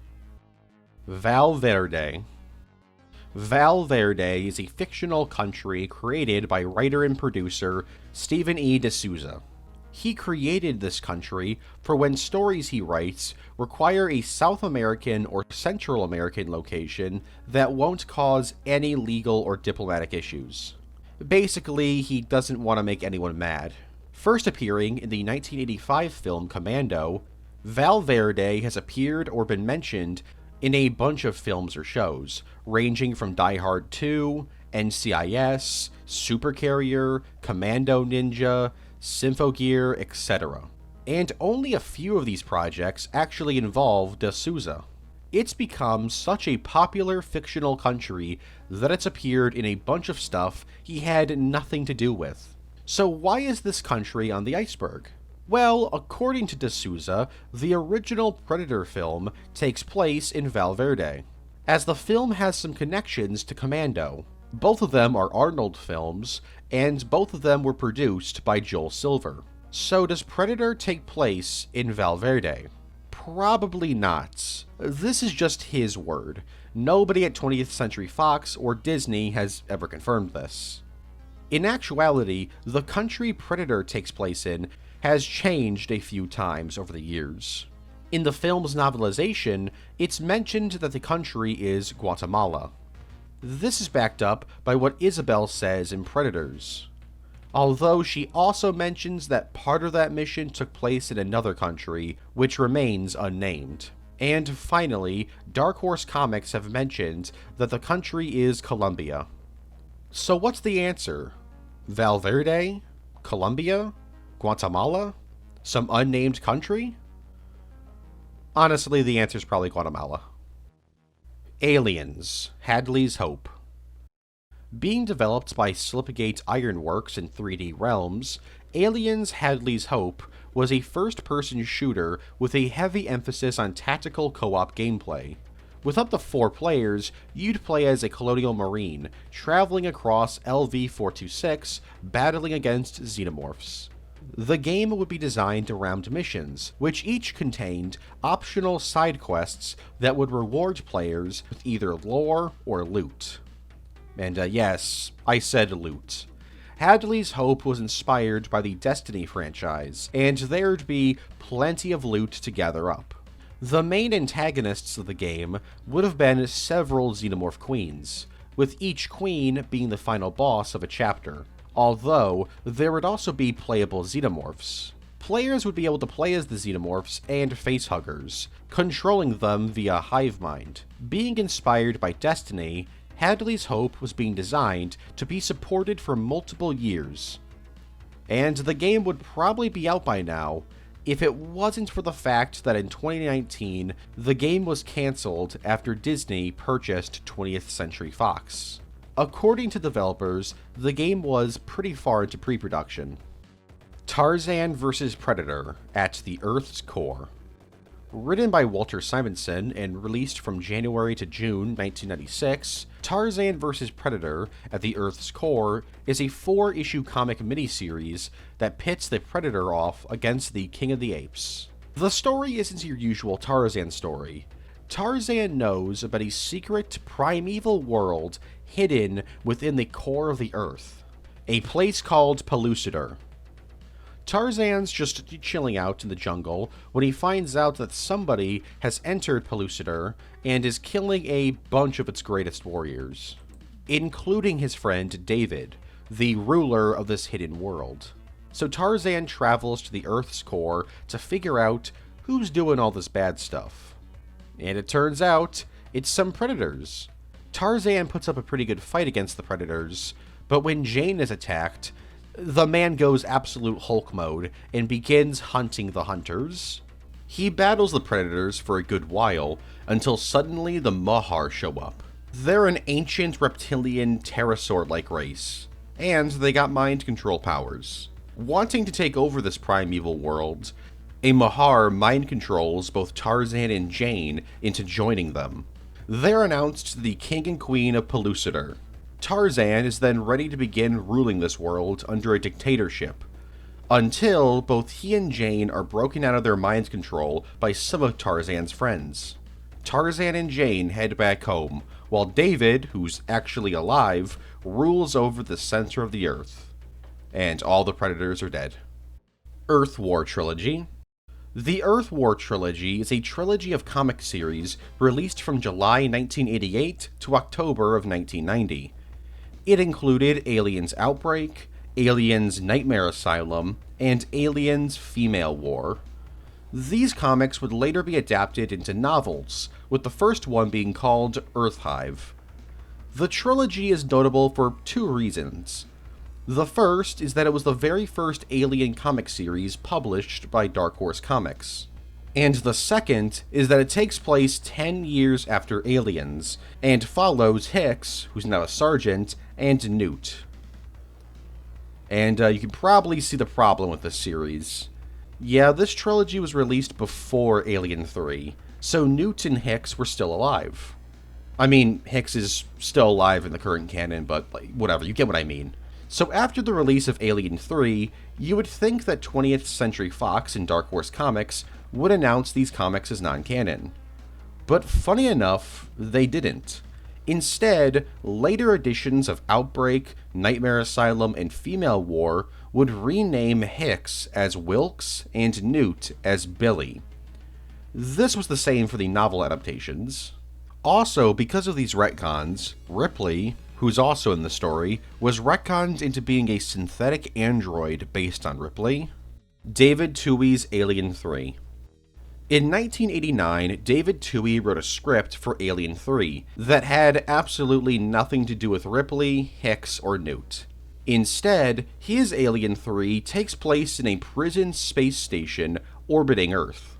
This prison also doubles as a labor camp, as the prisoners are forced to work in a facility that processes ore mined out of other planets. Anyways, the story follows 5 new inmates: Styles, Grimes, Van Brunt, Domingo, and Kiru. They're not super thrilled to be there, and begin to grow suspicious of the prison due to some scratching sounds in the maintenance tunnels. And they're pretty right to be suspicious, as it turns out the prison guards are using a xenomorph to execute prisoners. However, they can't exactly control the xenomorph very well, and it eventually starts killing prisoners not scheduled for execution. It's then revealed that this is being funded by Weyland-Yutani. Shocking, I know. And a man named Mr. Lone shows up to check out the progress on the xenomorph experiments they're conducting in the prison. Yeah, it turns out they're not just using xenomorphs, they're growing xenomorphs underneath the prison. Mr. Lone tells the guards to kill the xenomorph responsible for the recent killings, and so that night the guards set up traps for it. Meanwhile, Styles and his friends attempt to escape the prison, but run into a xenomorph who kills Grimes, Kiru, and Domingo. Van Brunt is then killed by a trap set up by the guards for the xenomorph. And then the xenomorph is killed by the guards. Styles is then captured and thrown back into prison. Wanting to avenge his fellow inmates, Styles investigates the prison and eventually finds where they're growing the aliens. He also finds Mr. Lone and confronts him about the executed prisoners. And Lone's just like, dude, they were scheduled to be executed. We didn't commit any crimes. Get trolled. But that's when Styles' friend Packard shows up. The pair attempt to escape, but end up killing thousands of people. Well, I mean, they don't kill thousands of people directly, but as they're running away, the prison guards fire their guns at them, and this causes a shuttle to crash, which results in the entire cell block being decompressed. This also causes 2 xenomorphs to escape confinement, and they start to do some alien things. Except, not really. They start to, attack each other. One eventually wins and kills the other, and chases off after Styles, Packard, and the other survivors, including Mr. Lone, who turns out to be an android. Styles, Packard, and a random guard named Dags escape the prison and kill the xenomorph. And that's the end of the film. While the script was rejected, 20th Century Fox liked the script, and elements of it would be used in the final film. In fact, this script is the script I mentioned earlier that was combined with Vincent Ward's Alien 3 script to get the Alien 3 script we got. A lot of Alien 3 scripts. Aliens, Earth Angel. Earth Angel is a one-shot comic released via 13 parts from January 1993 to January of 1994. Written by John Brine, Earth Angel tells the story of a xenomorph outbreak occurring in 1950s America, thanks to E.T. crashing his ship. No, really, I mean, look at this dude, it's just E.T. Anyways, the xenomorph born from E.T. is pretty weird looking, and grows into a queen xenomorph in no time. Instead of just chilling out and protecting her eggs, this queen runs out into the world and starts causing chaos, attacking biker gangs and Daniel Ripley's family. Yes, Daniel Ripley's family. Ellen Ripley's great-great-great-great-great-grandfather. I guess her family was just always connected with xenomorphs.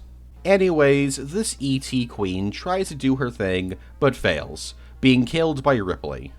And after killing the queen, Daniel Ripley decides to kill the xenomorph's entire family, as he, his family, and a biker gang travel to where the queen laid her eggs, and annihilate the hive. Predator, Strange Rue. Written by Brian McDonald and released in November of 1996, Predator, Strange Rue is a one-shot comic that tells the story of the Gollywomp, a cryptid living in Louisiana. The story goes that one day, a man named Big John fell in love with a woman. But you see, there was a problem. She was married. So, he had a witch cast a voodoo curse on her husband. And after she did this, Big John refused to pay her. So the witch was like, alright, I'm gonna turn you into a giant bullfrog. Now a giant bullfrog, Big John killed the witch. And now he stalks the swamps of Louisiana, trying to create a skin suit big enough for him so he can look human again. Anyways, in 1931, some trappers are doing their thing, alongside a man named LeBlanc. The three of them begin discussing the story of the Gollywomp after they discover some dead skinned people. LeBlanc thinks it was the Gollywomp, but the others, they're not really convinced. That is, until they find a predator chilling out in the swamp. LeBlanc bails, while the two trappers decide to kill the predator. And, yeah, they both die, obviously.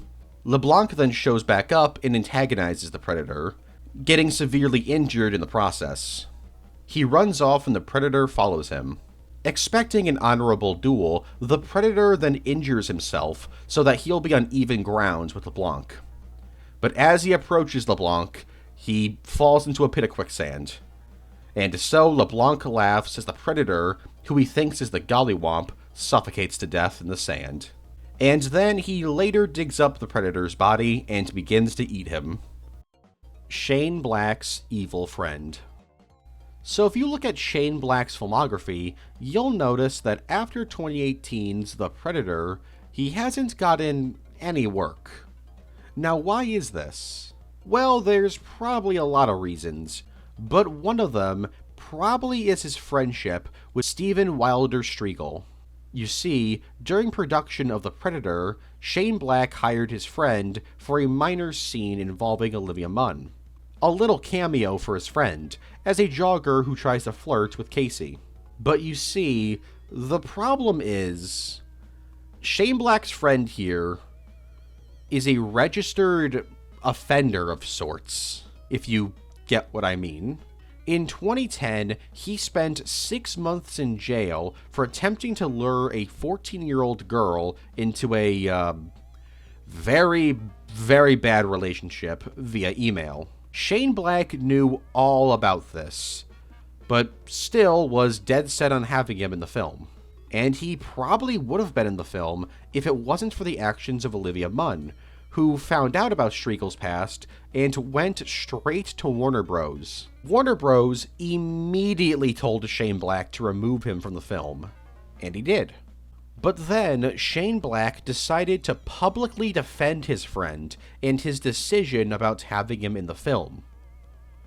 But he did later go back on this and apologized, probably because he realized how bad this makes him look. And that's it, ladies, gentlemen, and NBs. That was the Alien and Predator Iceberg. I hope you guys enjoyed that one. It was a lot of fun to make. Although at the same time, I was sick during a bit of the I was gonna say production, but it makes it sound like I'm making a movie and not like a YouTube video. So I don't know, but I was sick for a little bit. I hope it wasn't that noticeable. Also, right after the whole like sick arc, I called it, I sprained my elbow, so my my arm was not in a very good state throughout the rest of the videos, recordings.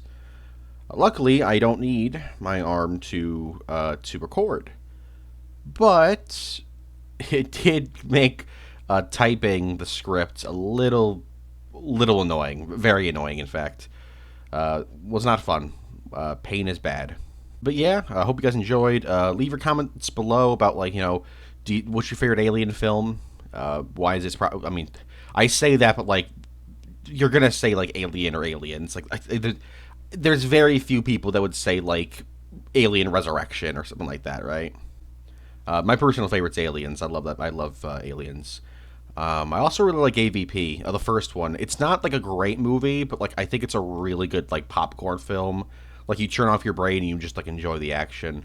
The unrated cut, of course. It's I don't know. I think it's a lot of fun. As for like Predator films, I mean, like I said, comment below your favorite one. This one's a little bit like this one. I think is like more diverse. Like, I think most people would say their favorite's like the first film, or maybe Prey. Maybe Predators. I'm not super big on Predators personally. I mean, I like it well enough, but I don't love it. I think it has a lot of missed potential, but it's solid. It's solid. It's better than The Predator. I goofed on that film a couple times in the video, and if look, if you love that movie, if you love The Predator from 2018, that's fine. Like, I'm happy you found something in that movie that I didn't. Like, you liked that movie. That's great that you liked it. But for me personally, it's easily the worst Predator film, period. It's probably the worst film in the entire Alien and Predator catalog. Except for maybe AVPR. Requiem is not very good either. But yeah, that's all I really have to say, I think. As for the next Iceberg, I cannot guarantee there will be one in November. I'm gonna try to get one out in November, but like, I need to get one out in December, and let's just say that the next two videos should be like both like roughly around the same length as this one, so 2.5 hours. And I don't know if I have it in me to do 3 back-to-back like 2.5 hour to 3 hour long videos. We'll see what happens. I'll try. I'm gonna try my hardest. On that note, though, hope you guys enjoyed. Have a good one. Stay safe, and I will see you next time. I dropped out in the 4th grade to run drugs to support my nana.